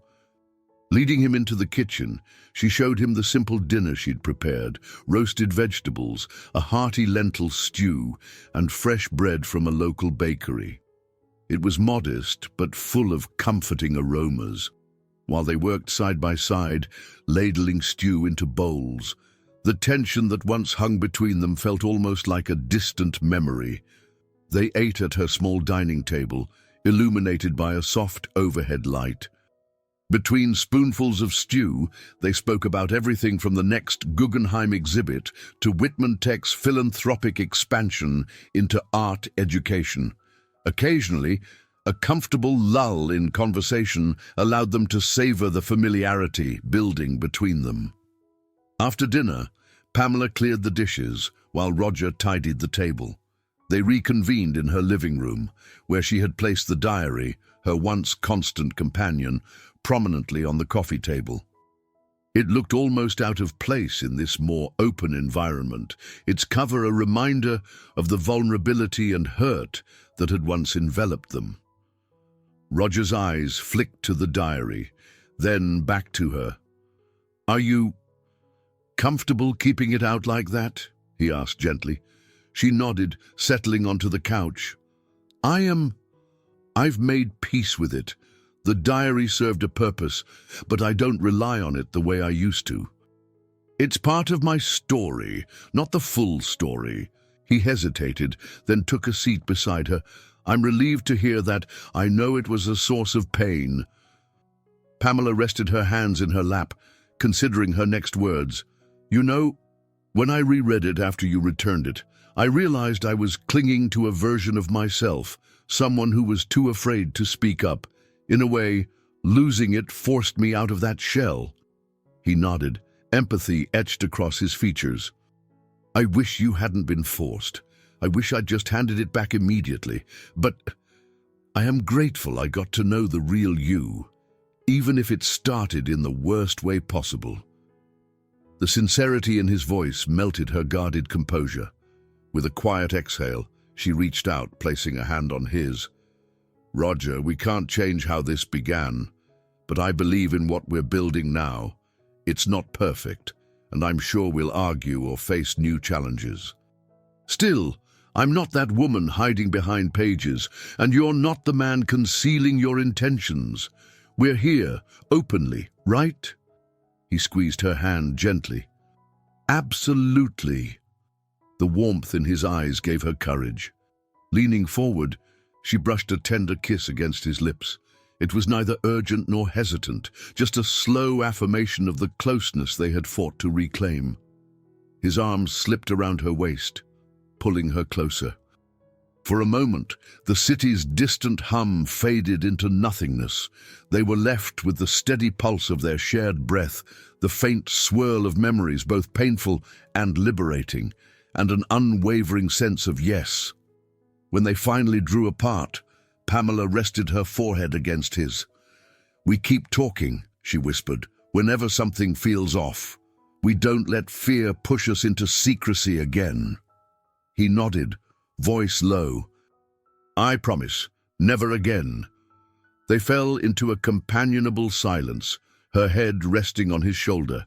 He traced lazy patterns on her back, each touch reminding her that real intimacy came with risk. But she realized now that it also came with possibility of being fully seen, fully understood.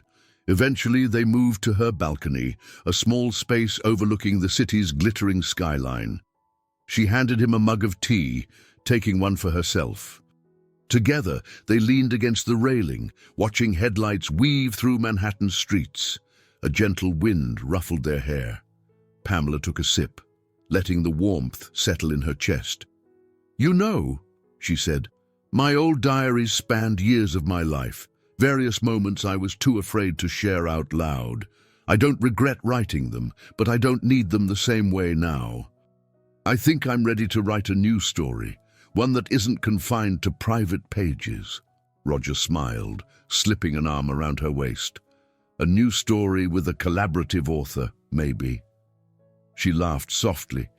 "Yes, a co-authored life, where we both get to add chapters, mistakes and all." Behind them, the lights from her apartment cast a soft glow onto the balcony. Below, horns honked and city life rushed on. Above, the night sky offered a quiet infinity. Pamela felt the diary's weight no longer as a chain, but as a stepping stone that had led her to this point. Leaning closer to Roger, she breathed in the promise of what lay ahead. While the city remained restless, a sense of peaceful finality settled within her. She'd found the courage to speak openly, to trust carefully, and to build a relationship shaped by honest connection. No more secrets, no more half-truths. Just the ongoing process of two hearts learning to see and be seen. And that, more than any exhibit or diary entry, felt like the most transformative work of art she could ever create. I hope you enjoyed today's story. Subscribe to the channel so you don't miss more stories like this. Leave a like and comment below what you thought of the story. See you in the next video.